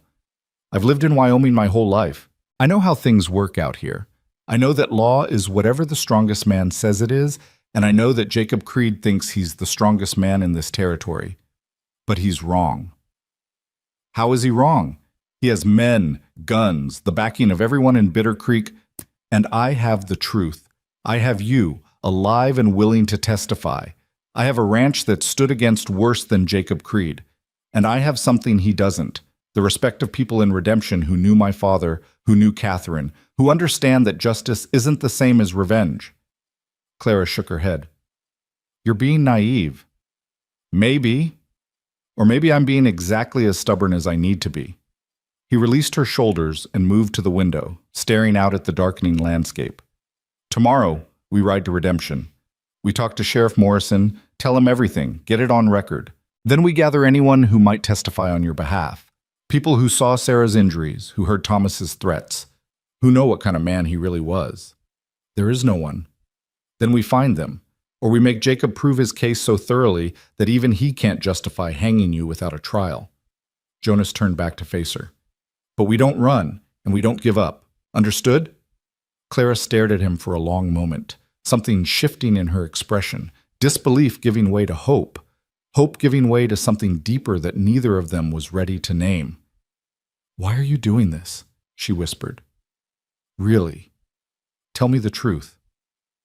Jonas opened his mouth to give her the easy answer, the safe answer, the one that kept things simple and uncomplicated. But looking at her now, this fierce, damaged, extraordinary woman who'd walked into his life during a storm and refused to leave even when staying put her in danger, he found he couldn't lie. But because somewhere between that first night and now, you stopped being a stranger. Because Ella lights up when you enter the room.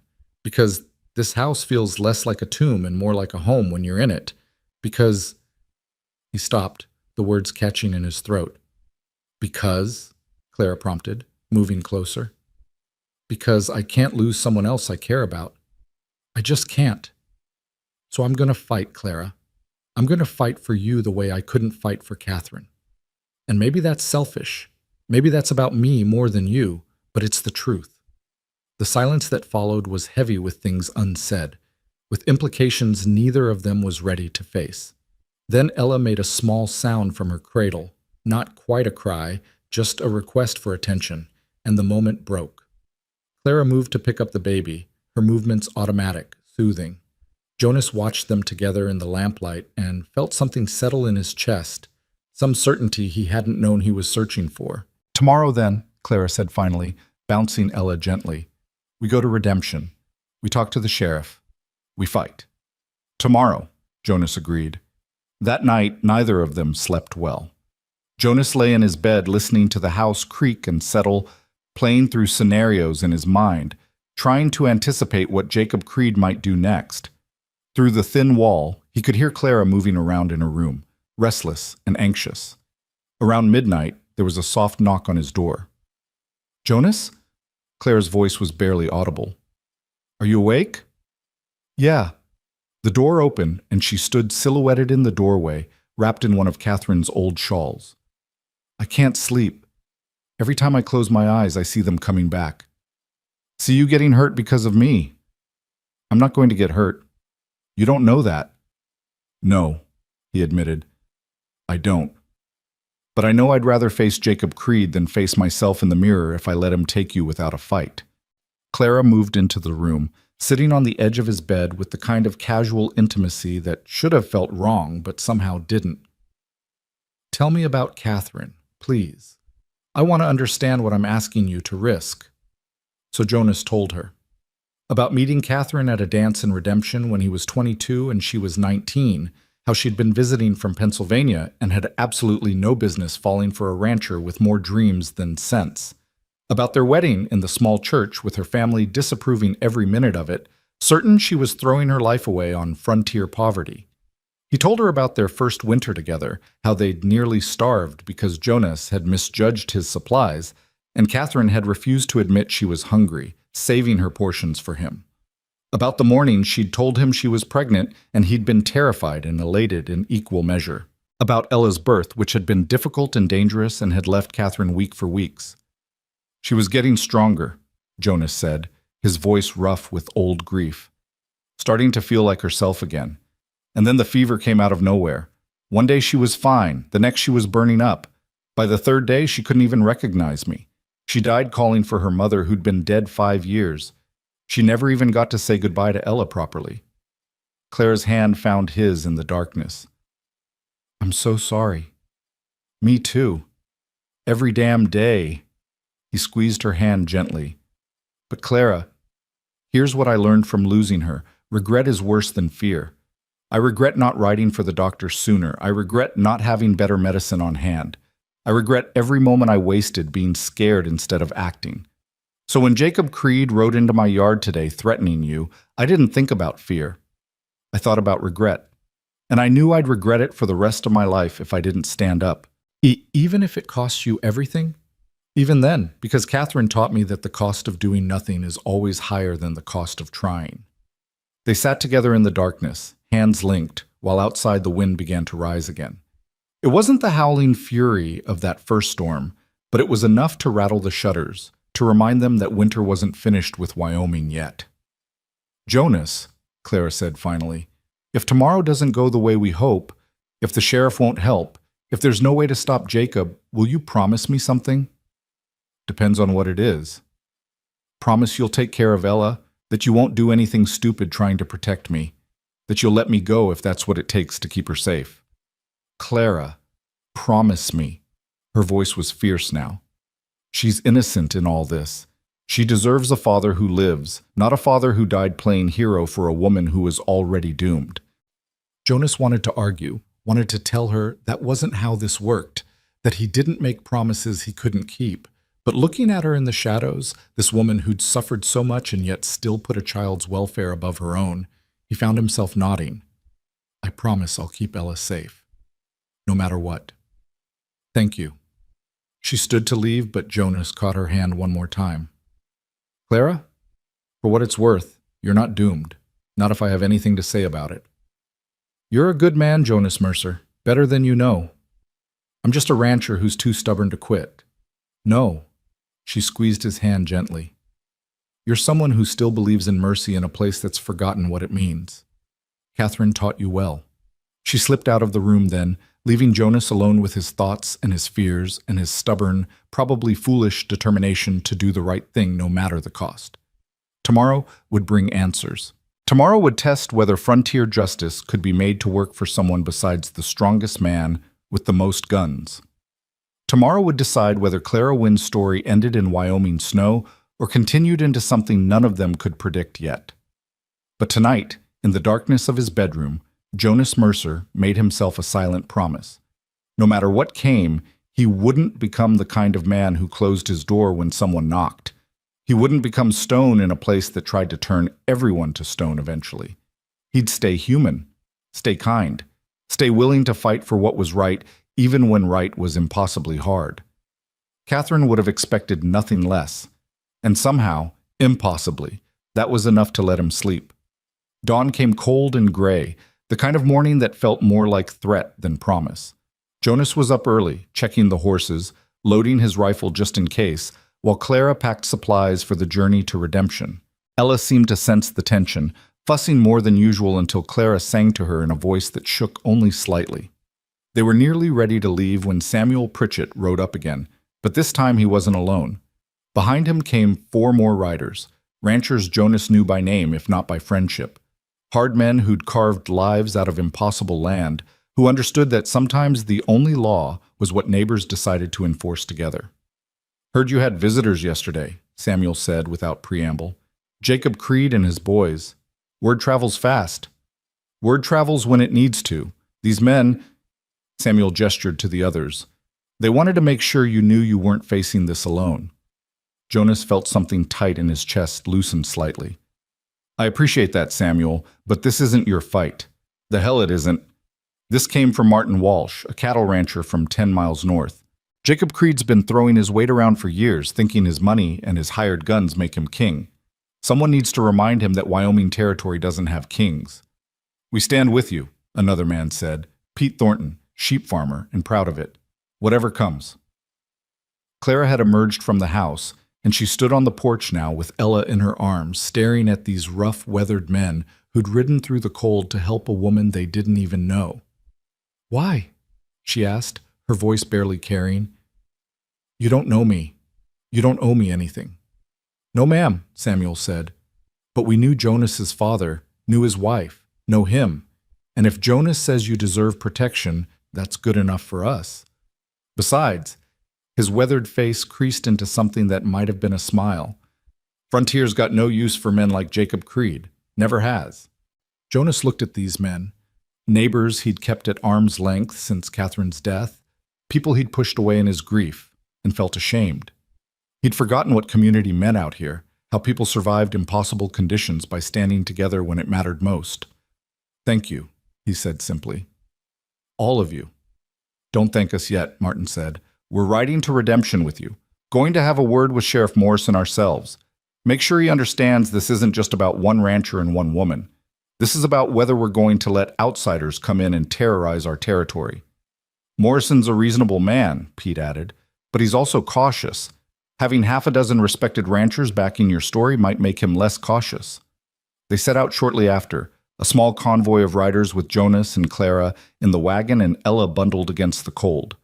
As they rode, Jonas felt the weight of what these men were risking settle on his shoulders. They all had families, ranches, livelihoods that could be threatened if Jacob Creed decided to expand his revenge beyond just Clara. But they'd come anyway. They'd stood up anyway. Maybe, Jonas thought, there was still hope for this hard country after all. Redemption seemed busier than usual when they arrived, people moving through the streets with the purposeful energy of a town that knew something was about to happen. News of yesterday's confrontation had clearly spread, and Jonas could feel eyes tracking their group as they made their way to the sheriff's office.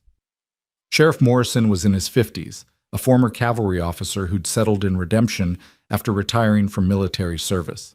He was fair-minded but practical, the kind of lawman who understood that frontier justice was more about keeping the peace than enforcing every letter of the law. He looked up from his desk as the group filed into his small office, his expression unreadable. "Jonas Mercer," he said calmly, "I had a feeling you'd be coming by. And you brought friends." "We need to talk, Sheriff, about Clara Wynn and Jacob Creed." Morrison gestured to the chairs. "I figured. Jacob was here yesterday afternoon, making accusations. Said you're harboring a fugitive who killed his brother." "She's not a fugitive. She's a woman who defended herself against a violent man and then ran because she knew no one would believe her." "That's what she says." "Jacob's got a different story." Clara stepped forward then, her chin raised despite the way her hands trembled. "Sheriff Morrison, I'll tell you exactly what happened, everything, and then you can decide who's telling the truth." For the next hour, she laid out her story with painful detail.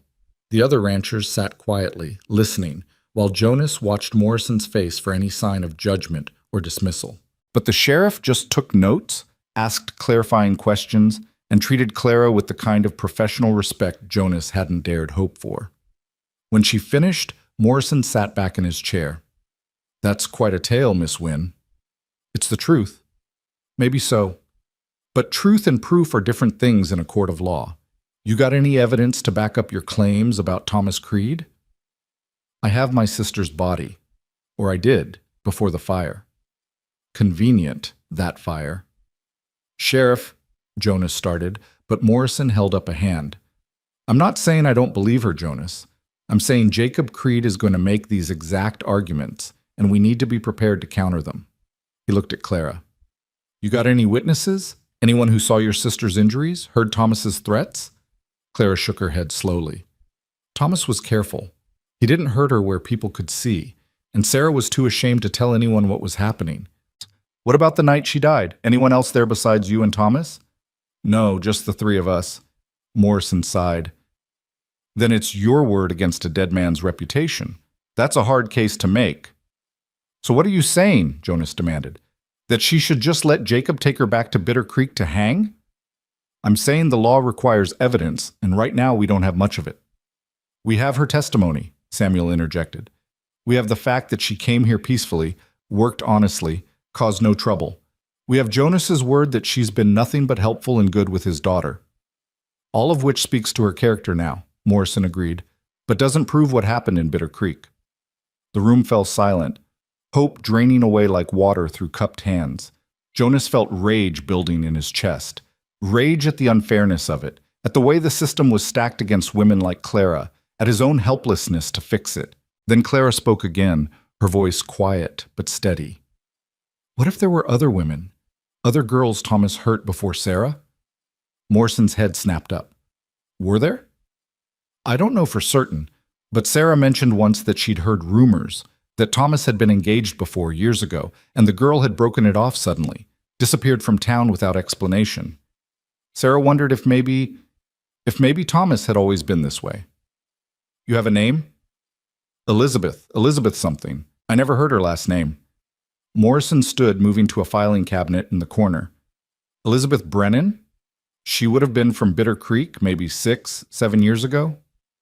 I don't know, maybe. The sheriff pulled out a file, flipping through papers. Elizabeth Brennan filed a complaint against Thomas Creed 7 years ago, claimed he'd assaulted her, threatened her, but she withdrew the complaint 2 weeks later and left town. He looked up. This could be something. If we could find her, get her to testify. That's a big if, Martin said. 7 years is a long time. She could be anywhere, could be dead. Or she could be alive and willing to help, Jonas countered. Sheriff, if we could find her, would her testimony be enough? Combined with Miss Wynn's story? It might be. At least enough to prevent Jacob from taking matters into his own hands. At least enough to force a real investigation instead of frontier justice. Then we find her, Jonas said with finality. Whatever it takes. Morrison nodded slowly. I'll send telegrams to nearby towns, see if anyone's heard of her. You men, he looked at the assembled ranchers. You keep watch on Jonas's ranch. If Jacob comes back before we have answers, you make sure he knows he's outnumbered. What about me? Clara asked. What am I supposed to do? You stay alive, Morrison said bluntly. You stay put, stay safe, and you pray we find Elizabeth Brennan before Jacob Creed loses patience.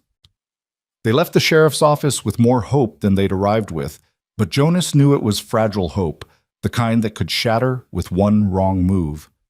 As they prepared for the ride back to the ranch, Reverend Thomas approached them in the street. Jonas, Miss Wynn, might I have a word? They stepped aside while the others loaded supplies into the wagon. The Reverend's kind eyes moved between them, seeing more than Jonas was comfortable with. I heard what's happening, the Reverend said quietly. The whole town has. And I want you to know that regardless of what the law decides, you both have the church's support. Thank you, Reverend, Clara said softly. But I also want to give you both some counsel, if you'll accept it. He paused, choosing his words carefully. You're playing a dangerous game, not just with Jacob Creed, but with your own hearts. I see the way you look at each other. I see the bond forming. And I worry that you're building something on a foundation of crisis that might not survive peace. Jonas felt his jaw tighten. Reverend, with all due respect, let me finish, please. I'm not judging you. Lord knows Catherine's death left a hole in your life that grief can't fill forever. And Miss Wynn, you've suffered losses I can't imagine. It's natural to reach for comfort, for connection, for someone who understands. But make sure that what you're feeling is real, and not just the intensity of shared danger. Make sure you're choosing each other for the right reasons. He was right, Jonas realized with uncomfortable clarity. Everything between him and Clara had happened in the pressure cooker of crisis. The storm, the work, the threat of violence. They'd been pushed together by circumstance and necessity. Was what he felt for her real, or was it just loneliness and fear dressed up as something deeper? "I appreciate your concern, Reverend," Clara said, her voice measured. "But whatever Jonas and I are or aren't to each other, that's between us. Right now, I'm just trying to stay alive long enough to find out." Thomas nodded, accepting the gentle rebuke. "Fair enough. But remember, both of you, that surviving isn't the same as living. And when this is over, you'll have to decide which one you want." He walked away, leaving them standing in the cold street with his words echoing between them. "Is he right?" Clara asked quietly. Are we just holding on to each other because we're scared?" Jonas thought about it, really thought about it. About the first night when he'd carried her inside against all his better judgment. About watching her work, listening to her sing to Ella, seeing her fierce pride and stubborn determination. About the way his house felt less empty with her in it, the way Ella smiled when Clara entered a room, the way he'd started planning futures that included someone besides just him and his daughter. "I don't know," he admitted. "Maybe, partly. But Clara, I don't think fear is the only thing here. I think there's something real underneath it. Something worth protecting. Even if it costs everything?" "Even then." She looked at him for a long moment, something shifting in her dark eyes. Then she reached out and squeezed his hand briefly. A promise, or maybe just an acknowledgement of possibility. "Let's get home," she said, "before Jacob decides to come calling again." They rode back to the ranch with their escort of ranchers, the winter afternoon turning the snow golden, the mountains distant and eternal on the horizon. And Jonas thought about Reverend Thomas's words, about the difference between surviving and living, about whether what he was feeling was real or just the desperate grasping of someone who'd been alone too long. But watching Clara cuddle Ella against her chest, hearing her soft singing carrying on the wind, seeing the way she'd stood up to a sheriff and a town's worth of judgment without flinching, he knew in his bones that this was real. Whether they survived long enough to act on it was the only question left. The answer came 3 days later, not from Sheriff Morrison's telegrams, but from an unexpected source that changed everything. Jonas was in the barn repairing tack when he heard the commotion, horses approaching fast, too fast for friendly visitors. He grabbed his rifle and ran outside to find Samuel Pritchett and 2 of the other ranchers riding hard toward the house, their horses lathered despite the cold. "Jonas!" Samuel shouted before he'd even dismounted. "Get Clara! Now! Jacob's coming, and he's brought an army!" Clara appeared in the doorway, Ella on her hip, her face pale. "How many?" 12, maybe 15 men, armed to the teeth. They're maybe 2 hours behind us." Samuel was breathing hard, whether from exertion or fear Jonas couldn't tell. "We rode ahead to warn you. The others are gathering everyone they can, but Jonas, there's too many of them. Even with help, we're outnumbered." Jonas's mind raced through options, discarding each as quickly as it formed. They couldn't fight 15 armed men. They couldn't run. Clara and Ella would never make it through the snow fast enough. They couldn't hide. Jacob would burn the ranch to the ground, looking for them. "There's a root cellar," Jonas said suddenly. "Under the house. Catherine used to store preserves down there. It's got a hidden entrance through the kitchen floor. Clara, you and Ella get down there now. Take supplies, blankets, whatever you need. If things go bad, you stay hidden no matter what you hear. Understood?" "Jonas, I'm not hiding while you—" "Yes, you are. This is about keeping Ella safe. That's what matters." His voice was harder than he'd intended, but there was no time for gentleness. "Please, Clara, do this for her." Something in his tone must have convinced her because she nodded and disappeared back into the house. Jonas turned to Samuel and the others. "How much time do we really have?" "Hour and a half, maybe. They stopped in Redemption first, probably looking for you there. Morrison tried to slow them down, but Jacob's got the law on his side now, brought a judge from Bitter Creek who swore out a warrant for Clara's arrest." "A judge from Bitter Creek? That's not legal." "Legal doesn't matter when you've got 15 guns backing you up." Samuel spat into the snow. "I'm sorry, Jonas, we tried. But this is going to get ugly, and I won't lie to you. We might not walk away from it." Jonas looked at these men who'd come to help him, who were willing to die for a woman they barely knew because it was the right thing to do. Men with families, with ranches of their own, with everything to lose. "You should go," he said quietly. "All of you. This isn't your fight." "Like hell it isn't," Martin Walsh said, riding up with 3 more men behind him. "We sent word to everyone within 20 miles. Some are coming, some aren't. That's how it goes. But those of us here, we're not leaving." "Martin, Jonas, your father helped me build my first barn when I had nothing. Your wife delivered my youngest when my Sarah was too sick to travel to town. You think I'm going to abandon you now because some bully from Bitter Creek thinks he owns the territory?" Martin checked his rifle with practiced efficiency. "Not a chance." By the time they'd finished fortifying the ranch, moving hay bales for cover, positioning men at windows, ensuring clear lines of fire, they had 9 men total. 9 against 15, with Jonas's home and family caught in the middle. Clara emerged from the house one last time before Jonas made her go below. She'd changed into one of Catherine's old riding dresses, practical and worn, and her hair was pulled back severely from her face. She looked older somehow, hardened by the knowledge of what was coming. "I need you to know something," she said, pulling Jonas aside while the others made final preparations. "If Jacob takes me, if this goes the way I think it will, I need you to promise you won't blame yourself." "Clara, listen to me, please." Her voice was urgent, intense. "You gave me 3 weeks of peace. 3 weeks where I wasn't running, wasn't scared every second, wasn't alone. You gave me Ella's laughter and your terrible cooking and a home that felt real. That's more than I expected to ever have again. So if this is where it ends, if Jacob wins today, I want you to know I'm grateful. For all of it." Jonas felt something crack in his chest. "You're not going to die today. I won't let you. You might not have a choice." She reached up and touched his face gently, her hand cold against his cheek. "But Jonas, if something happens to me, take care of Ella. Love her enough for both of us. And don't let this break you. Catherine wouldn't want that. I don't want that. Stop talking like you're already gone." "I'm just being realistic." Then be realistic about this too. I'm not letting Jacob Creed take you. Not today. Not ever." He caught her hand, holding it against his face. "You hear me, Clara Wynne? You're staying here. You're staying with us. And when this is over, we're going to figure out what this thing between us is, and we're going to build something real. That's what's going to happen."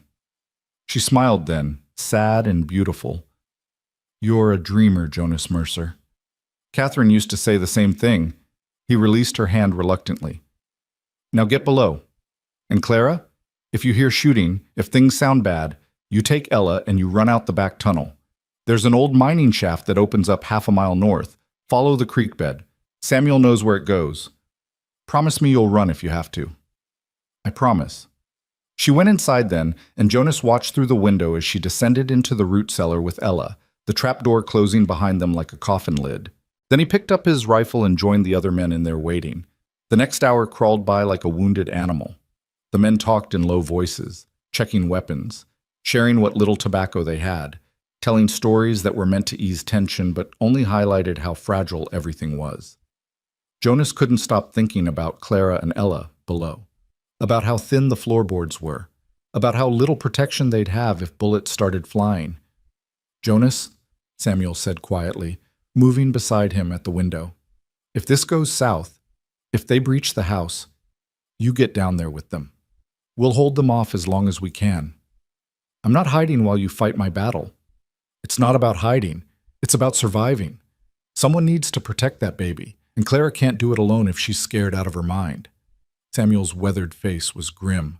"Your father made me promise, the day before he died, that I'd look after you if anything happened. I'm looking after you now. So if I tell you to get down there, you get down there, understood?"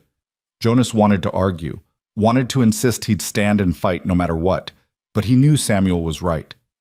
Ella had to come first. Everything else was secondary to keeping her safe. "Understood," he said finally. "Good. Now," Samuel went still, his eyes fixed on the horizon. "There. You see that?"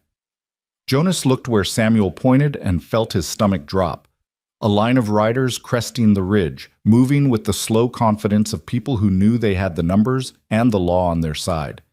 15 men, just like Samuel had said, with Jacob Creed at the front riding a black horse that matched his dark clothes. They came on steadily, not hurrying, taking their time. Jonas watched through the rifle sight as they spread out in a rough semicircle around the house, positioning themselves to cover all exits. Professional. Organized. This wasn't going to be a negotiation, this was a siege. Jacob rode forward alone, stopping just beyond rifle range. "Jonas Mercer," his voice carried clearly in the cold air. "I know you're in there, and I know you've got Clara Wynne with you. Send her out, and nobody needs to get hurt." Jonas moved to the door but didn't open it, shouting through the heavy wood. "She's under my protection, Creed. You want her, you go through proper legal channels." "I've got proper legal channels right here." Jacob held up a piece of paper. "Warrant signed by Judge Harrison of Bitter Creek, authorizing me to retrieve a fugitive from justice. That's as legal as it gets." "Harrison's got no jurisdiction in Wyoming territory. He's got jurisdiction wherever I say he does." Jacob's voice turned colder. "You're outgunned and outmanned, Mercer. You've got maybe 8, 9 men in there. I've got 15. Math's not in your favor." "Maybe not, but we've got the high ground and good cover. You come at us, you'll lose men. Maybe a lot of men. That worth it to you?" "Worth it? Hell yes, it's worth it. That woman killed my brother. She's going to answer for it." "She defended herself against a man who murdered her sister," Jonas shouted back. "Your brother was a monster, Creed. Everyone in Bitter Creek knows it. They're just too scared to say it." The silence that followed was dangerous. Jonas could see Jacob's shoulders tense, could feel the rage radiating across the distance between them. "You've got 1 hour," Jacob finally said. 1 hour to send her out. After that, we come in and take her. And anyone standing in our way dies. That includes you, Mercer. That includes every man who rode here thinking he could play hero. 1 hour. That's all the mercy you get." He wheeled his horse around and rode back to his men. They settled into positions, rifles ready, waiting. The siege had begun. Inside the house, the men looked at each other with the grim understanding of people facing impossible odds. "We could fight," Martin said, but he didn't sound convinced. "Make them pay for every inch." "And get everyone killed," Samuel countered. "Jonas, there's got to be another way." "There isn't. Not unless—" Jonas stopped, an idea forming. Desperate, probably stupid, but maybe their only chance. "What if we buy time? What if we pretend to negotiate while Morrison gets here with help?" Morrison's in redemption. Even if someone rode for him the moment Jacob's men arrived, he's hours away. Then we need to stretch that hour as long as possible. Keep talking, keep stalling, keep Jacob thinking there's a chance we'll give in. You think he'll believe that? I think he's arrogant enough to believe anything that serves his purposes. Jonas moved away from the window. "Samuel, you and Martin keep watch. The rest of you, check ammunition. Make sure we're ready if this goes bad. I'm going to try talking to Jacob again, see if I can drag this out." He opened the door a crack and shouted, "Creed, I want to talk, just you and me, halfway between your line and mine." A long pause. Then Jacob rode forward slowly. Jonas stepped out onto the porch, rifle in hand but pointed down, and walked to meet him in the snow-covered yard. Up close, Jacob looked even more dangerous than Jonas remembered. His eyes were flat and cold, the eyes of someone who'd killed before and would kill again without hesitation. But there was also grief there, hidden beneath the anger, real pain over his brother's death, twisted into something ugly by pride and the need for vengeance. "You're wasting time, Mercer." "Maybe, but I figure we should talk before people start dying." Jonas kept his voice level, reasonable. "Your brother's dead. Nothing I do or you do changes that, but killing more people won't bring him back. It'll give me satisfaction." "Will it? Or will you just have more blood on your hands and still be empty inside?" Jacob's jaw tightened. "You don't know anything about me or what I'm feeling. I know grief. I know what it's like to lose someone you love and want someone to blame. But Clara didn't kill your brother out of meanness or greed. She was trying to survive, that's all. She pushed him down the stairs. That's murder. It's self-defense. Thomas killed her sister. He would have killed Clara too if she hadn't fought back. That's her version. I've got a different one. From who? Thomas is dead. Sarah's dead. Clara's the only witness left, and you're determined not to believe her because it's easier to make her a villain than admit your brother was a monster. Jacob's hand drifted toward his gun. Careful, Mercer. You're talking about my blood. I'm talking about the truth. And somewhere under all that anger, you know I'm right. You know what Thomas was capable of. Jonas took a risk, reading the flicker of doubt in Jacob's eyes. You knew even before this happened, didn't you? You knew he had a temper, knew he'd hurt women before. But you looked the other way because he was family. Shut your mouth. Elizabeth Brennan, that name mean anything to you? Jacob went very still. Where'd you hear that name? Sheriff Morrison's been digging. Turns out your brother had a pattern. Elizabeth wasn't the first girl he hurt, and Sarah wasn't the last. How many others, Jacob? How many women did you ignore because it was easier than facing what your brother really was? I said shut up! Jacob's voice was shaking now, whether with rage or something else Jonas couldn't tell. You want justice? Then help us find it. Real justice, not the revenge kind. Help us find Elizabeth, get her testimony, show everyone what really happened. Let the truth come out. The truth is Clara Wynne killed my brother and burned his house down. That's the only truth I need. Then you're no better than he was. Just another bully who thinks power makes you right. Jacob's hand went for his gun, but Jonas was faster, bringing up his rifle. They stood there frozen, weapons trained on each other, while behind them both sides tensed for violence. This how you want it to end? Jonas asked quietly. Both of us dead in the snow while our people watch? Better than letting a killer walk free. She's not a killer, she's a survivor. And if you were half the man you think you are, you'd recognize the difference. They held position for another heartbeat, another breath. Then Jacob slowly lowered his gun, and Jonas did the same. You've got 45 minutes, Jacob said. Then we're coming in. He rode back to his men, and Jonas returned to the house, his legs shaking with adrenaline. The men inside looked at him with questions in their eyes. Did it work? Samuel asked. Did you buy us time? Some. Not enough. Jonas moved to the trapdoor, knocking twice, the signal he and Clara had agreed on. It opened, and her pale face looked up at him. I heard shouting. Jacob's giving us 45 minutes, then he attacks. Jonas knelt by the opening. Clara, I need you to tell me everything you remember about Elizabeth Brennan. Anything that might help us find her. Jonas, there's no time. There's exactly 45 minutes. That's more than enough if we're lucky. Now think. Elizabeth Brennan. What did Sarah tell you about her? Clara climbed up into the kitchen, Ella asleep against her shoulder. Not much. Just that she'd been engaged to Thomas years ago, that she'd broken it off suddenly and left town. Sarah heard rumors that Elizabeth had family somewhere north, Montana Territory maybe, but that was years ago. She could be anywhere now. Or she could be exactly where Sheriff Morrison's been looking. Jonas grabbed his coat. I'm riding to redemption. If Morrison found her, if there's any chance she's willing to testify. You don't have time to get there and back, Martin protested. It's an hour's ride each way, minimum. Then I'd better ride fast, Jonas looked at Samuel. You're in charge here. If Jacob attacks before I get back, you hold him off as long as you can. But if it's clear you can't win, if men are dying, you let Clara go. You don't sacrifice everyone for one person. Understood? Jonas? That's an order, Samuel. I'm not letting good men die because I'm too stubborn to accept reality. He turned to Clara. And you? If it comes to that, you go with Jacob. You don't fight. You don't resist. You stay alive long enough for the truth to come out. Promise me. I'm not promising anything that ends with you dead, Clara said, but her voice shook. Promise me anyway. She closed her eyes briefly. I promise. But Jonas, come back. Please come back. He wanted to kiss her then, wanted to pull her close and tell her everything he'd been feeling but couldn't quite articulate. But there were 8 men watching, and 45 minutes ticking away, and no time for the words that mattered. Keep Ella safe, he said instead, and it meant everything else too. Then he was out the back door, running for the barn where Thunder waited.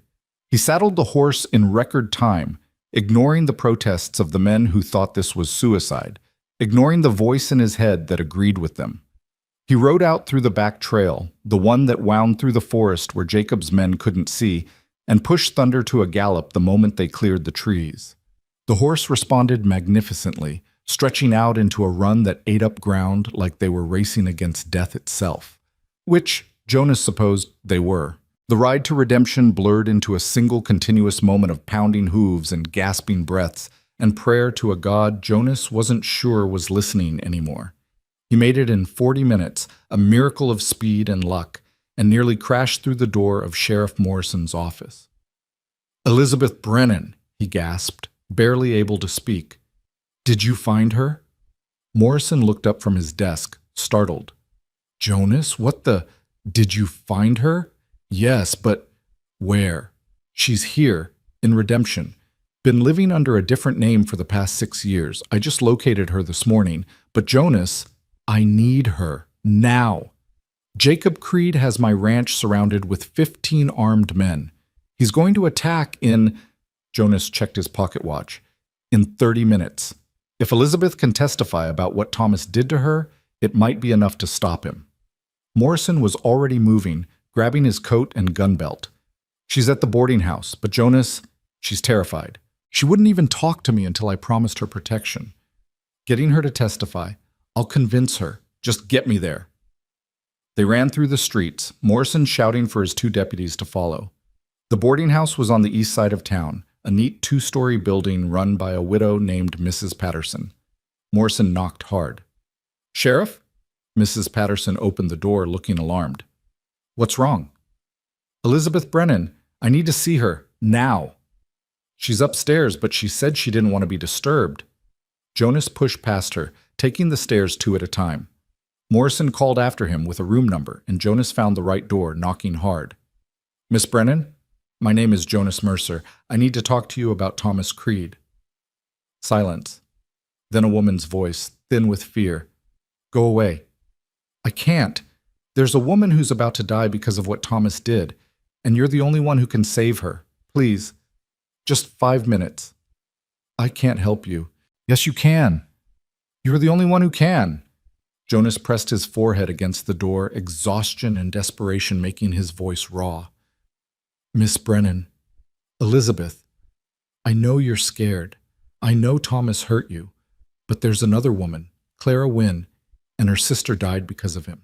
And now his brother is coming to kill her for defending herself. If you don't help, if you don't tell the truth about what Thomas was, she's going to die. Please." The lock clicked.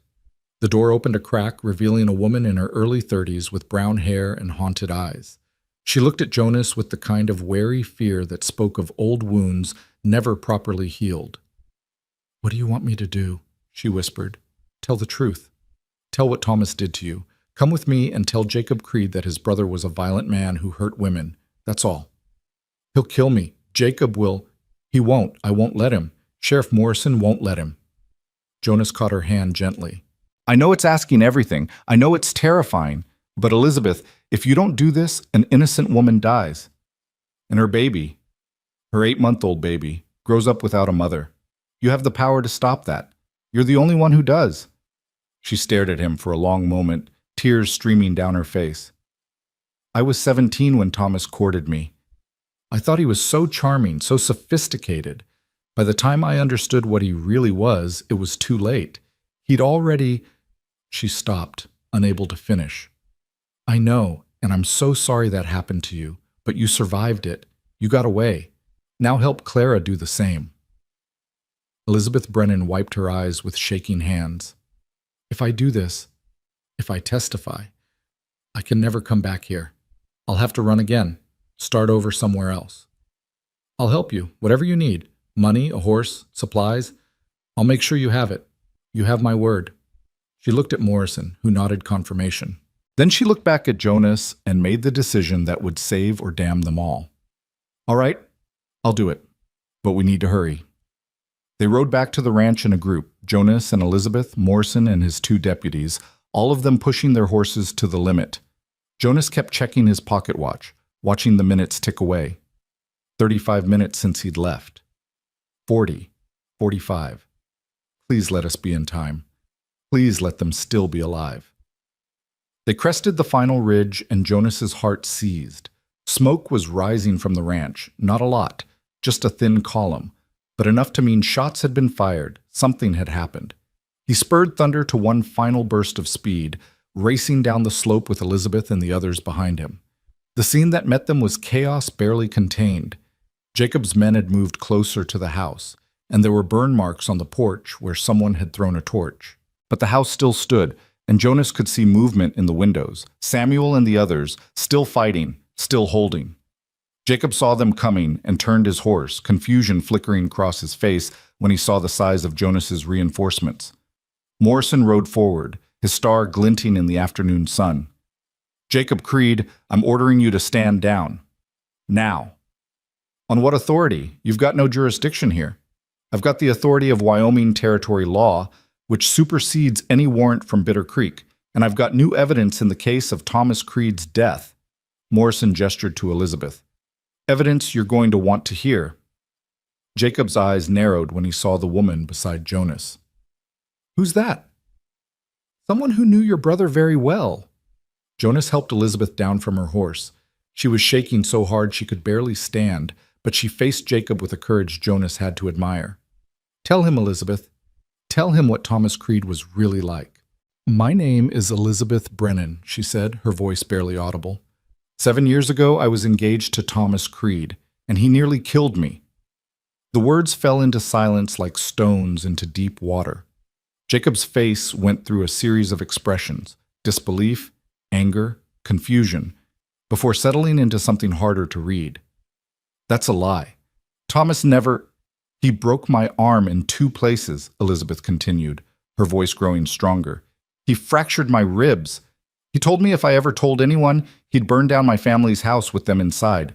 So I ran. I changed my name. I've spent 7 years looking over my shoulder, terrified he'd find me." She looked directly at Jacob. "Your brother was a monster. And I'm sorry he's dead, but I'm not sorry Clara Wynne survived him. She deserves to live. She deserves justice." Jacob sat frozen on his horse, and Jonas could see the moment it all crashed down on him. The denial, the anger, the grief twisted into something that finally had to face truth. "You're lying," Jacob said, but there was no conviction in it. "I have medical records," Elizabeth said. "Dr. Hendricks in Bitter Creek treated me. He'll confirm everything, and I'm willing to swear to all of it in any court you want." Morrison moved his horse closer to Jacob. "It's over, Creed. The warrant's invalid, and you know it. If you pursue this, if you hurt anyone here, you're the one breaking the law. And I will arrest you." For a long moment, everything hung in balance. Jacob's men looked uncertain, hands on weapons but eyes on their leader, waiting for a signal that would determine whether this ended in peace or bloodshed. Then Jacob's shoulders sagged. Not defeat, exactly, but the exhaustion of someone who'd finally run out of fight. "My brother," he said quietly. "My brother really did all that?" "Yes," Elizabeth said simply. "And Clara Wynne was defending herself, just like I wish I'd been brave enough to do." Jacob looked at the house, at the ranch, at all the men positioned to kill each other over a truth he'd refused to see. "I didn't know. I swear to God I didn't know." "Maybe you didn't want to know," Jonas said, not unkindly. "Maybe it was easier to believe Clara was a killer than admit your brother was. But now you know. So what are you going to do about it?" The silence stretched so long Jonas thought it might break into violence after all. Then Jacob wheeled his horse around, calling to his men. "We're leaving. It's done." "Jacob," one of them protested, but Jacob cut him off. "I said it's done. My brother he was not the man I thought he was, and I won't kill innocent people over a lie." He looked back at Jonas one last time. "Tell Clara Wynne she's free. Tell her I'm sorry for what my brother did to her sister. It won't bring anyone back, but it's the truth." He rode away then, his men following, leaving Jonas and the others standing in the snow, watching them disappear over the ridge. It was over. Just like that. After all the fear, all the preparation, all the certainty that this would end in blood, it was just over. Jonas's legs gave out, and he sat down hard in the snow, shaking with relief so intense it felt like sickness. Morrison was beside him in moments. "You all right, son?" Yeah, I think so." Jonas looked up at the house, where faces were appearing in windows, where the door was opening to reveal Samuel and the others alive and whole. Is it really over? For now, I'll make sure it stays that way. Get Elizabeth's testimony documented, file reports, make it official. Morrison offered Jonas his hand and pulled him to his feet. You did good here. Risked everything to do what was right. That takes guts. Or stupidity. Still haven't figured out which. Both, probably. The best things usually are. Jonas walked toward the house on unsteady legs, and the door opened fully to reveal Clara standing there with Ella in her arms. She looked at him with eyes full of tears, and something else. Relief, gratitude, joy, all mixed together. And Jonas felt something in his chest that had been tight for months finally loosen. It's over, he said. Jacob knows the truth. You're safe. Clara made a sound that was half laugh, half sob, and then she was moving toward him, Ella between them, and Jonas caught them both in his arms and held on like drowning man holds to driftwood. You came back, Clara whispered against his chest. You actually came back. Told you I would. You're insane. You rode into town with 15 armed men ready to kill you. You brought back a witness in less than an hour. She pulled back to look at him, and Jonas saw wonder in her eyes. You saved me. We saved you. Elizabeth, Morrison, Samuel, all of them. But Jonas couldn't stop looking at her, at the way the afternoon light caught her hair, at the tears on her cheeks that were happy tears for once. But Clara, I need to tell you something. What? I didn't do this just to save you. I did it because... He stopped, aware of all the people watching, aware that this moment was public and messy, and nothing like the romantic declarations Catherine used to read about in her novels. But it was real, and it was theirs, and that made it perfect. I did it because somewhere along the way, you stopped being a stranger. You became family, and I protect my family. Always. Clara's eyes filled with fresh tears. Jonas Mercer, are you saying what I think you're saying? I'm saying I want you to stay. Not as help. Not as someone paying off a debt. Just stay. Be here. Be part of this. He looked down at Ella, who was watching them both with her serious dark eyes. Be part of us. For how long? Long as you want. Forever. If that's something you'd consider. She laughed then, the sound bright and free and full of all the hope Jonas had thought was dead in both of them. Forever's a long time. I know, but I figure if we survived the last few weeks, we can probably survive anything. That's terrible logic. Catherine used to tell me the same thing. Jonas smiled, and it felt like the first real smile he'd managed since his wife's death. But I'm too stubborn to listen. I know. Clara reached up and touched his face, her hand warm despite the cold. It's one of the things I love about you. The word hung between them, bright and terrifying and perfect. Love. She'd said love. Clara, I know it's too soon. I know we barely know each other. I know all the reasons why this is crazy. She was talking fast now, the words tumbling out. But Jonas, I don't care. I love you. I love Ella. I love this ranch and this life and everything we've built together. And if you're offering me forever, then yes. Yes, I'll stay. Jonas kissed her then, with Ella between them and an audience of ranchers and lawmen watching and snow starting to fall again like benediction. He kissed her like a promise, like a beginning, like the answer to every question he'd been too afraid to ask. When they finally broke apart, Samuel was grinning. About damn time. Shut up, Samuel, Jonas said, but he was smiling too. They went inside then, all of them. The ranchers who'd stood with him, Morrison and his deputies, Elizabeth who'd been brave enough to tell the truth, Clara and Ella, and Jonas himself. They crowded into the small house that had been Catherine's dream and was now becoming something new, something that honored her memory while making space for the future. Someone found whiskey, and someone else found tin cups, and they raised a toast to survival and justice and the stubborn courage of women who refused to be victims. They raised a toast to Clara, to Elizabeth, to Catherine's memory, to Ella's future. They raised a toast to the truth and to the hard men who'd stood for it when standing was dangerous. And as the sun set over the Holloway Ranch, painting the snow orange and gold, Jonas Mercer stood with Clara Wynne in the warm circle of firelight and understood that mercy wasn't weakness, kindness wasn't naivety, and opening your door when someone knocked, even when it was midnight and storming and every rational part of you screamed danger, sometimes saved not just them, but you too. The wind had finally stopped blowing, the storm had passed, and in its wake, something new was beginning to grow. Something that looked an awful lot like home. Spring arrived late that year, but when it came, it transformed the Holloway Ranch into something Jonas barely recognized. The snow melted slowly, revealing grass that had survived beneath the white blanket, tough and green and determined. The cottonwood tree Catherine had planted put out new leaves that rustled in the wind. A gentler wind now, one that whispered instead of howled. And everywhere Jonas looked, he saw evidence of change, of growth, of life insisting on itself despite everything winter had tried to do. Clara stood in the garden she'd started planning in February, mapping out rows for vegetables with a stick in the still soft earth. Ella sat nearby on a blanket, playing with wooden blocks Samuel had carved for her, babbling happily to herself in the language only babies spoke. The morning sun made Clara's dark hair shine, and Jonas found himself just watching them, memorizing this moment the way he used to memorize Catherine's face by lamplight. "You're staring again," Clara said without turning around. "Can't help it. You're nice to look at." Flatterer. But she smiled as she said it, and Jonas saw the way her shoulders relaxed, the way she'd stopped constantly looking over her shoulder for threats that no longer came.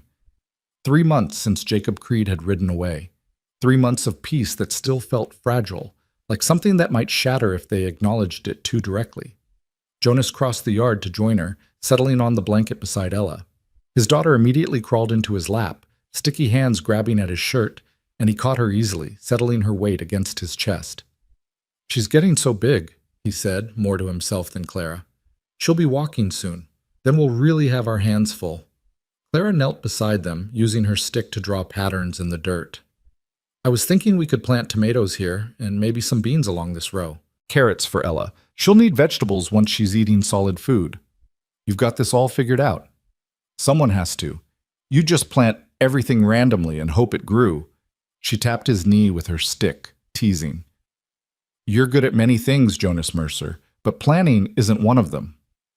"That's what I have you for." The words came out naturally, easily, like they'd always belonged together. And maybe they had. Maybe from that first night when Clara had knocked and Jonas had answered, they'd been moving toward this moment, this garden, this spring, this family they were building from broken pieces. "Jonas," Clara said, her voice shifting to something more serious, "I got a letter yesterday. From Elizabeth." Jonas straightened, paying attention. Elizabeth Brennan had left Redemption the day after testifying, heading north with the money Jonas had given her and a promise that she'd write when she was settled somewhere safe. They'd heard nothing until now. "What did she say?" "She's in Montana, a town called Helena. She got work as a seamstress, and she's—" Clara paused, emotion catching in her voice. "She's happy, Jonas. She wrote that she sleeps through the night now without nightmares, that she's not afraid anymore. And she thanked us. Thanked you specifically for giving her the courage to tell the truth." "I didn't do anything. She's the one who was brave." "You gave her a reason to be brave. You showed her that standing up for what's right actually matters." Clara's eyes were bright with unshed tears. "You showed me that too." Jonas shifted Ella to one arm so he could take Clara's hand. "You were already brave. You walked through a blizzard rather than take charity. You worked until your hands bled. You stood up to Jacob Creed even when you thought you were going to die. Don't give me credit for courage you already had. But I wouldn't have used it without you, without this place." She squeezed his hand. "You gave me a home, Jonas. You gave me back my life. You did the same for me. This ranch was dying before you came. I was dying. And now—" He looked around at the garden, taking shape, at Ella playing contentedly, at the house with its repaired shutters and fresh paint. Now everything's growing again. They sat together in the morning sun while Ella played and the wind whispered through new leaves. After a while, Samuel Pritchett rode up, but his expression was friendlier than Jonas had seen in years. "Morning, folks. Brought you something?" He dismounted and pulled a newspaper from his saddlebag, handing it to Jonas. "Made the papers. Thought you'd want to see." Jonas unfolded the newspaper, the Wyoming Territorial Gazette, and found the article Samuel had marked. The headline read, "Woman's Testimony Exposes Abuse, Prevents Hanging." The story detailed Clara's case, Elizabeth's courage in coming forward, and the way a community had stood together to demand justice instead of revenge. "We're famous," Clara said, reading over his shoulder. "Or infamous. Depends on who's doing the judging." "Well, I think it's damn fine," Samuel said. "Maybe it'll make other women realize they don't have to stay silent. That they've got people who'll believe them, who'll fight for them." He tipped his hat. "Anyway, just wanted to drop that off. My Sarah says to tell you she's making a pie for the gathering tomorrow. Said she expects both of you to be there." "Gathering?" Jonas asked. "Church social, first one of spring. Everyone's coming, even the Johnsons, and they haven't socialized since their youngest ran off last year. Sarah's insisting you come.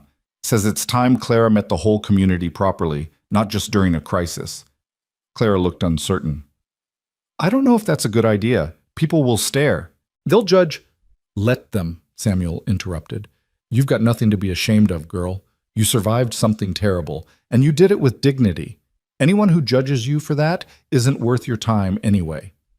He swung back into his saddle. "Tomorrow, 1 o'clock. Don't make me send Sarah to drag you there." He rode off, leaving Jonas and Clara staring at each other with matching expressions of mild panic. "A church social," Clara said faintly, "with the entire community. We could skip it. And have Sarah Pritchett hunting us down? I don't think so." Clara stood, brushing dirt from her dress. "Besides, he's right. We can't hide forever. If we're going to build a life here, we need to be part of the community, no matter how uncomfortable that is." "When did you get so wise?" "I've always been wise. You just weren't paying attention." The next afternoon found them dressed in their best clothes. Jonas in the suit he'd worn to his wedding and Catherine's funeral, Clara in a dress she'd remade from one of Catherine's prettier gowns. Ella wore a new outfit Clara had sewn herself, white with tiny blue flowers embroidered at the collar. They looked like a family. They felt like one too. The church was packed when they arrived, every pew filled with ranchers and their families, townspeople from Redemption, even Reverend Thomas standing at the front with a welcoming smile. Conversations died when Jonas, Clara, and Ella entered, dozens of eyes turning to track their progress. Jonas felt Clara tense beside him, felt her instinct to run warring with her determination to stay. He took her hand, squeezing gently. "We walk in together. We show them we're not ashamed." "I'm terrified." "Me too. But we do it anyway." They walked down the center aisle with Ella between them, Clara holding the baby, while Jonas kept his hand on Clara's back. The silence was oppressive, judgmental, exactly what Jonas had feared. Then Samuel Pritchett stood up from his pew. "Welcome, Jonas." "Welcome, Clara. We saved you seats up front." Others began standing too. Martin Walsh and his family, Pete Thornton and his wife, the men who'd stood with Jonas during the siege and the women who'd supported their decision. One by one, they stood in silent solidarity, transforming what could have been condemnation into acceptance. By the time Jonas and Clara reached the front pew, half the church was standing. And when they sat down, Sarah Pritchett leaned over and whispered, "You look beautiful, dear, both of you." Clara's hand found Jonas's, gripping tight, and he knew she was fighting tears. But these were different tears than the ones she'd shed in fear and desperation. These were tears of belonging, of finally having a place where she didn't have to hide or run or pretend to be someone she wasn't. Reverend Thomas stepped forward, and the congregation settled. "Brothers and sisters," he began, "we gather today to celebrate spring, the season of renewal, of growth, of life returning after long winter. And I can think of no better example of that renewal than what we've witnessed in our own community these past months." He looked directly at Clara and Jonas. "We've seen courage in the face of fear. We've seen truth triumph over lies. We've seen neighbors stand together when it would have been easier to look away. And most importantly, we've seen that mercy and justice are not opposites, but partners in building a community worth belonging to." The service continued with hymns and prayers, with children squirming in pews and babies, including Ella, making their presence known with perfectly timed interruptions. It was chaotic and noisy and utterly normal, and Jonas found himself relaxing into it, letting the ordinariness wash over him like absolution. After the service, there was food, tables laden with pies and casseroles, roasted meats and fresh bread, all the bounty a community could produce when everyone contributed. People approached Jonas and Clara tentatively at first, then with more confidence as they realized they wouldn't be rebuffed. "My daughter's been asking about you," Mrs. Henderson said to Clara, a toddler clinging to her skirts. "She heard you were good with sewing. Would you consider teaching her? I'd pay, of course." "I'd be happy to," Clara said, surprised. "No payment necessary. I'm always glad to pass on the skill." "Well, if you're sure," Mrs. Henderson smiled. "Maybe we could work out a trade? My husband's a blacksmith. If you need any tools repaired, actually, we do need new hinges for the barn door." And just like that, Clara was part of the community's informal economy of trades and favors, the web of mutual support that kept frontier life functioning. Jonas watched her negotiate and smile and gradually relax into conversation, and he felt something warm settle in his chest. Harold Chen approached with his wife and 2 young sons. "Jonas, Clara, good to see you both." "Clara, those pieces you made sold within days. I've got 3 customers asking for more if you're willing." "I am. Thank you, Harold." "Don't thank me. Thank your talent. You've got a real gift." He lowered his voice slightly. "And Clara, if you ever need anything, supplies, credit, just someone to talk to, my door is always open. What you survived, what you fought through, my wife and I want you to know you've got friends here." "Thank you," Clara whispered. "That means more than you know." The afternoon stretched long and golden, filled with laughter and food, and the particular kind of chaos that came from having dozens of children running wild while adults pretended to supervise. Ella found herself being passed from person to person, accumulating admirers and sticky fingers with equal enthusiasm. Jonas ended up in conversation with a group of ranchers discussing cattle prices and water rights, the ordinary business of ordinary life. But his eyes kept drifting to Clara, watching her teach Mrs. Henderson's daughter the basic stitches, watching her laugh at something Sarah Pritchett said, watching her slowly transform from the terrified woman who'd collapsed in his yard to someone who belonged. "You're going to marry her, aren't you?" Samuel said quietly, appearing at Jonas's elbow. "Haven't asked yet." "But you're planning to." Jonas didn't deny it. "Would that bother you? Catherine's barely been gone 6 months. "Catherine's been gone 6 months," Samuel interrupted. "And in that time, you've survived an impossible winter, protected someone who needed protecting, and rebuilt something that was dying into something that lives again. You think Catherine would be angry about that? She'd be proud." The old man's eyes were kind. "She'd want you to be happy, Jonas. She'd want Ella to have a mother. And if Clara's the one who makes both those things possible, then Catherine would be the first one pushing you toward the altar." "I miss her," Jonas said quietly.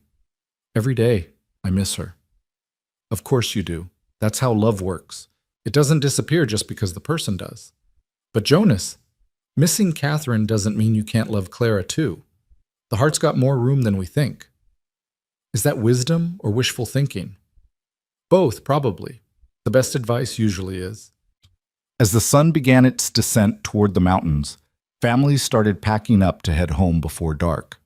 Jonas and Clara helped clean, gathering dishes, and folding blankets, working side by side with the easy coordination of people who'd learned each other's rhythms. "That wasn't as terrible as I expected," Clara admitted as they loaded their wagon. High praise. "I mean it. People were kind, accepting. I didn't expect that. People surprise you sometimes, usually right when you've given up expecting anything good from them." Jonas settled Ella in her basket, tucking blankets around her. "Clara, there's something I want to talk to you about, but not here. When we get home?" Something in his tone made her look at him sharply. "Is everything all right?" "Everything's fine. Better than fine. I have something to ask you, something important." They rode home through the spring evening, the air soft and warm, the stars beginning to emerge in the darkening sky. Ella fell asleep almost immediately, lulled by the wagon's motion, and Jonas and Clara sat side by side in comfortable silence. When they reached the ranch, Jonas put the horses away while Clara carried Ella inside and put her to bed. By the time he came in, Clara had started a fire and was making tea, her movements automatic and domestic in the space that had become as much hers as his. "So," she said, handing him a cup. "What did you want to talk about?" Jonas took a sip of tea, buying time, trying to organize words that seemed determined to tangle on his tongue. Finally, he just set down the cup and faced her directly. "I've been thinking about the future, about what comes next for all of us." "All right." "The ranch is doing better. We've got enough cattle to make it through another winter, assuming nothing catastrophic happens. Harold's selling your work faster than you can make it. Ella's healthy and happy. Everything is stable. For the first time since Catherine died, everything feels solid." "That's good, isn't it?" "It's very good. But Clara, I don't want stable if it means you're still just helping. I don't want solid if it means we're just pretending this is temporary." He took her hands, holding them gently. "I want permanent. I want forever. I want to wake up every morning knowing you're here not because you owe me or because you're running from something, but because you chose to stay." Clara's eyes widened. "Jonas!" "Let me finish, please." He took a breath. "I know it's fast. I know Catherine hasn't been gone long. I know people will talk and judge and say it's inappropriate. But Clara, I don't care. Catherine taught me that life's too short to waste on should-haves and might-have-beens. She taught me to grab hold of good things when they show up and not let go just because it's uncomfortable or complicated." "What are you saying?" "I'm saying marry me. Not because it's practical, though it is. Not because Ella needs a mother, though she does. But because I love you. Because you make this house feel like a home again. Because I can't imagine my future without you in it." He squeezed her hands. "Marry me, Clara Wynne. Make this permanent. Make this real." Clara stared at him with tears streaming down her face, her hands trembling in his. "You love me? Is that really the surprising part of this conversation?" "Yes. Jonas, I hoped, but I didn't dare believe that you might actually—" She laughed through her tears. "You love me?" "More than I thought possible. More than makes sense given how short a time we've known each other. But yes, Clara, I love you. I love you too. I've loved you since the night you let me stay. Since you gave me Catherine's shawl and your trust and a chance to be more than just a woman running from her past." She pulled her hands free and touched his face. "Yes, yes, I'll marry you. Yes to everything." Jonas kissed her then, properly this time, without an audience or a crisis forcing the moment. He kissed her like a promise, like a beginning, like the answer to every prayer he'd been too afraid to voice. And when they finally broke apart, both of them were crying and laughing and trying to catch their breath. "When?" Clara asked. "When should we—" "Soon. Tomorrow if Reverend Thomas will do it. Next week if he won't." Jonas grinned at her stunned expression. "What? You think I'm going to wait months and risk you changing your mind?" "I'm not going to change my mind." "Good. Then there's no reason to wait." They were married 3 weeks later in the same church where they'd attended the social with the entire community in attendance. Clara wore a dress she'd made herself from fabric Harold Chen had donated, cream-colored cotton with delicate embroidery at the collar and sleeves, simple and beautiful. Jonas wore his Sunday suit with a new shirt Sarah Pritchett had insisted on making. Ella attended too, passed between Sarah and Mrs. Henderson during the ceremony, gurgling happily at all the attention. And when Reverend Thomas pronounced them husband and wife, the church erupted in applause that sounded like homecoming. The reception afterward was held at the ranch, with neighbors contributing food and labor to transform the property into something festive. Someone had strung up lanterns. Someone else had brought a fiddle. And as the sun set and the dancing began, Jonas found himself watching Clara waltz with Samuel Pritchett, her face flushed and happy, and felt a gratitude so profound it was almost painful. "She's good for you," a voice said beside him. Jonas turned to find Sheriff Morrison standing there, a cup of punch in hand. "Sheriff, didn't expect to see you here." Wouldn't miss it. You and Clara, you're proof that sometimes the law gets it right. That justice can actually work when good people insist on it. Morrison raised his cup in a small toast. Here's to you both. May you have all the happiness you've earned. Thank you. For everything you did. For believing Clara when you had every reason not to. I believe the evidence. The evidence just happened to support a woman who deserves support. Morrison took a sip of punch. By the way, I got word from Bitter Creek last week. Jacob Creed sold his brother's property. He's heading east, leaving the territory entirely. Said he couldn't stay in a place that reminded him of Thomas. Is that good or bad? Good, I think. He's letting go, moving on. That's healthier than holding on to hate. Morrison glanced at Clara, still dancing. We all need to know when to let go of the past and grab hold of the future. Jacob's learning. You learned months ago. The sheriff walked away, leaving Jonas with thoughts that felt more like peace than he'd known in a long time. He watched the party for a while longer, watched Samuel teach Ella to clap along with the music, watched Martin and Pete argue good-naturedly about cattle breeding, watched the community that had rallied around them celebrate not just a wedding, but a victory. Then Clara was there, pulling him onto the makeshift dance floor. You can't hide at your own wedding, Mr. Mercer. I'm not hiding, Mrs. Mercer, I'm observing. Well, observe while dancing. She fitted herself against him as the fiddle launched into a slower song, and they swayed together under the lantern light. Happy? More than I thought possible. Me too. She rested her head against his chest. Jonas, can I tell you something? Always. That first night, when I knocked on your door, I didn't think I'd live through the storm. I'd given up. I was so cold and so tired and so convinced that nothing good was left in the world. And then you opened the door. Her voice caught. You opened the door and let me in, and you saved me in ways that have nothing to do with the storm. You saved me too. This ranch, this life, it was just existing before you came. You made it living again.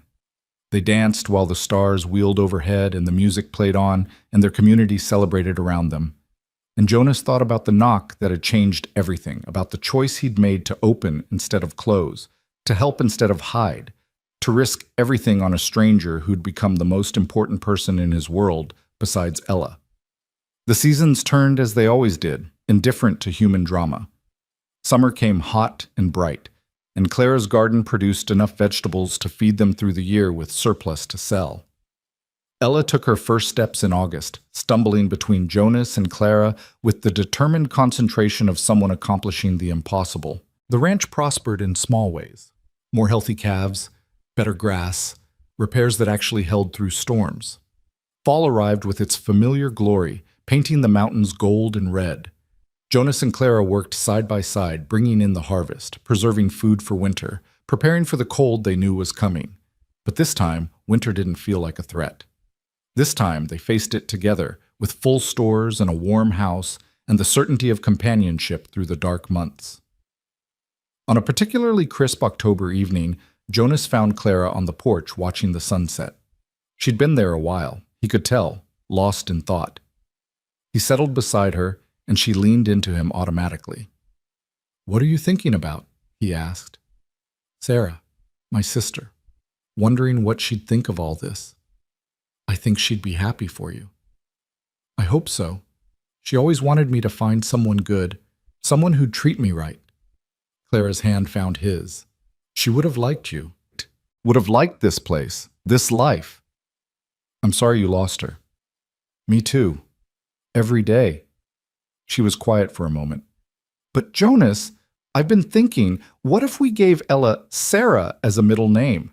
I know Catherine had a name picked out, and I don't want to override that, but Catherine's choice was Ella Rose. But I think Ella Sarah Rose Mercer sounds perfect, honors both women who should have been here to see her grow up." Clara turned to look at him, eyes bright with tears. "Really? You do that?" "She's your daughter too now. You get a say in her name."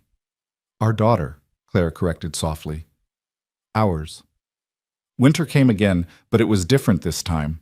The house that had felt like a tomb the previous year now rang with laughter and life. Clara taught Ella songs while Jonas worked on ranch accounts. They read together by the fire, played with the baby, planned for spring. And when storms came and they always came, Jonas and Clara would stand at the window watching the wind rage, holding each other, remembering the night a knock had changed everything. "You know what I realized?" Clara said one evening during a particularly fierce blizzard. "What's that?" "The wind doesn't scare me anymore. It used to be all I could hear, this constant howling that felt like the world was angry, like nature itself was trying to kill me. But now," she gestured to the warm room, to Ella sleeping peacefully in her cradle, to Jonas beside her. "Now it's just wind, just weather. The howling is outside and we're in here, safe." "The wind stopped blowing," Jonas said, remembering the night she'd arrived. "No, the wind's still blowing. It'll always blow. That's Wyoming. But it can't touch us anymore. We built something stronger than wind." Jonas pulled her close, feeling the truth of her words settle into his bones. They had built something, not just a marriage or a family, but a shelter against all the storms life could throw at them. A home made of trust and courage and the kind of love that grew, not despite hardship, but because of it. Spring returned eventually, because spring always did, bringing new life to the land. Clara's garden grew larger, more ambitious. Ella learned to talk, calling Jonas Papa and Clara Mama with equal enthusiasm. The ranch expanded slowly, carefully, always within their means, but always growing. Other things grew too. Harold Chen opened a second store and asked Clara to supply it with her embroidery. Elizabeth Brennan wrote regularly from Montana, her letters full of her own slow healing and the new life she was building. Jacob Creed sent a single letter, forwarded through Sheriff Morrison, apologizing for his actions and enclosing money to help cover the damages from the siege. Jonas used it to buy new breeding stock, turning pain into prosperity.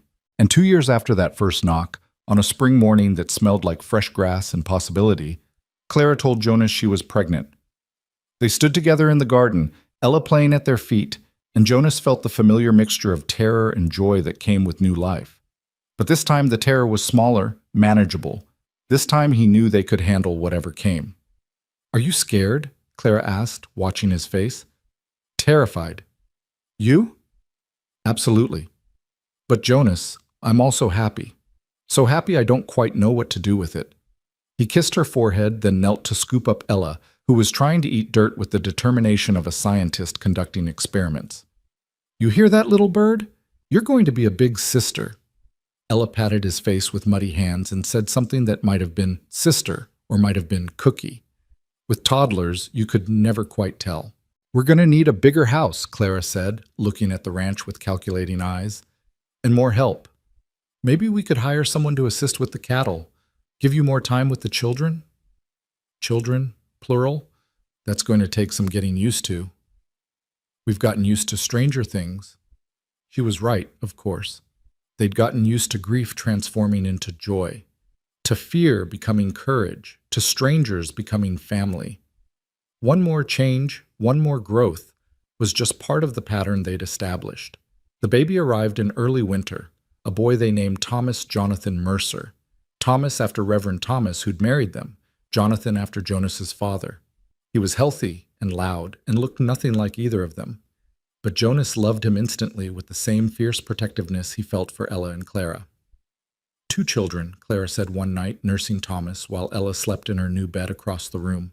"2 children, a thriving ranch, and a husband who still looks at me like I'm something precious. How did I get so lucky?" "You knocked on a door during a blizzard." "Best decision I ever made." "Second best," Jonas corrected. "The best was saying yes when I asked you to marry me." "No, that was just inevitability. I was already yours by then, I just hadn't admitted it yet." They fell into comfortable silence, the kind that only came with years of partnership, while their children slept and the fire burned low. Outside, the wind whispered around the eaves, but inside all was warm and safe and exactly as it should be. On a summer day 5 years after Clara had first knocked on his door, Jonas stood on his porch watching his children play in the yard. Ella was 7 now, tall and serious like Catherine had been, with Jonas's stubbornness and Clara's gentle heart. Thomas was 3, all energy and chaos, determined to keep up with his sister no matter how impossible the task. Clara emerged from the house, wiping flour on her apron, and settled beside Jonas on the porch swing they'd built together the previous spring. She was pregnant again, just barely showing, though they hadn't told the children yet, and Jonas could see the way she cradled her belly unconsciously, protectively. "Remember when this place was falling apart?" Clara asked, surveying the ranch. "When you could barely keep up with the work and Ella cried all the time and everything felt impossible." "I try not to. Those weren't good days." "No, they weren't. But Jonas, look what came from them. Look what we built." She gestured to the expanded barn, the thriving garden, the new chicken coop Samuel had helped construct. "We took something broken and made it whole again. We made it better than whole. We made it home." As if to emphasize the point, a wagon came rattling up the drive. Jonas recognized it immediately. Harold Chen, making one of his regular visits to collect Clara's work and deliver supplies. But today he had passengers. A woman and 2 small children, all of them looking exhausted and frightened. Jonas and Clara exchanged a glance, understanding passing between them without words. They knew that look. They'd both worn it once. Harold climbed down from the wagon, his expression apologetic. "Jonas, Clara, I'm sorry to bring trouble, but this is Rebecca Wells and her children. They're running from a bad situation in Colorado. She needs a safe place to stay for a few days, and I thought—" "She can stay here," Clara said immediately, already moving down the porch steps. "We have room. She's welcome."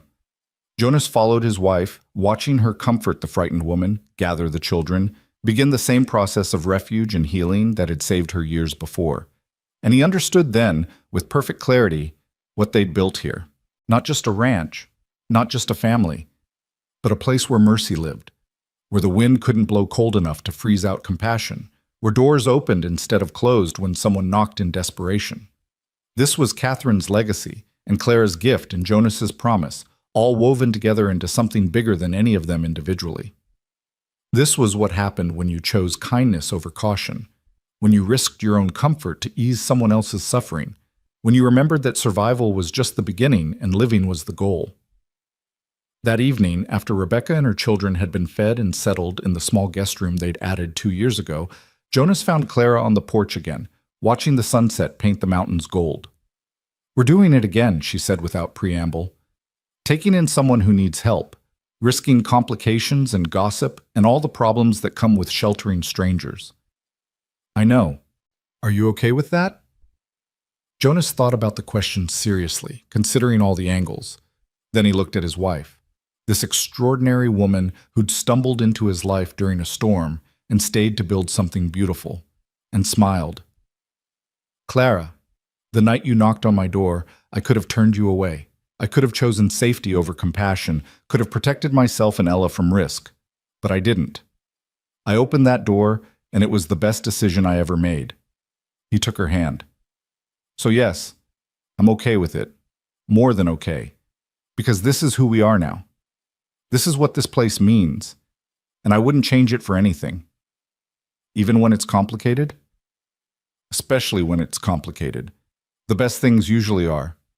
They sat together watching the light fade, listening to their children laugh inside the house, feeling the new life growing in Clara's belly, knowing that tomorrow would bring its own challenges and joys. The wind whispered through the cottonwood tree, gentle now, almost musical. "The wind really did stop blowing," Clara murmured. "No," Jonas corrected softly. "We just learned to build a home strong enough that the wind didn't matter anymore." She leaned against him, and he wrapped his arm around her shoulders, and they stayed there watching night fall over the Holloway Ranch. A ranch that had survived winter and loss and violence and fear to become something better than survival. A home built on the radical notion that mercy wasn't weakness, that kindness wasn't naive, that opening your door when someone knocked was always worth the risk. Years later, when Ella asked her father to tell her about the night Mama first came to the ranch, Jonas would think carefully about how to explain it, about storms and strangers and the choice to help even when helping was dangerous, about how sometimes the people who save you are the ones you save first, about the way grief could transform into hope if you were brave enough to let it. But the heart of the story, the part he always emphasized, was simple. She knocked and he opened. Everything else, the love, the family, the home, the life they'd built together, flowed from that single moment of choosing connection over isolation, risk over safety, hope over fear. The wind had teeth that first night, teeth that could have killed. But inside, by the fire, there was warmth. There was mercy. There was a man who remembered his wife's words about not becoming stone. And there was a woman who'd survived the unsurvivable and was willing to try, one more time, to trust another human being. They'd both been broken when they met. But broken wasn't the same as bad, and broken things could be mended if you were patient and gentle and willing to do the work. So they'd done the work. They'd built a life. They'd created a home where the wind couldn't reach, where children laughed and strangers found safety and love grew in the spaces grief had carved out. And every night, when Jonas locked the door before bed, he'd think about that first knock, about the choice he'd made to answer instead of ignore, about how a single moment of compassion had transformed everything. The wind still blew across Wyoming territory, harsh and unforgiving, carving the land into something beautiful and terrible. But inside the Holloway Ranch, in the house that Jonas and Catherine had started and Jonas and Clara had completed, there was warmth. There was family. There was love that had earned its place through trial and courage and the stubborn refusal to let hardship win. The wind still blew, but they'd built something stronger than wind. They'd built a home. And that, Jonas thought every night as he checked on his sleeping children and kissed his wife goodnight, was worth more than all the safety in the world. Worth every risk he'd taken. Worth every moment of fear and uncertainty. Because she'd knocked at midnight, and he'd opened the door, and the wind had finally stopped blowing.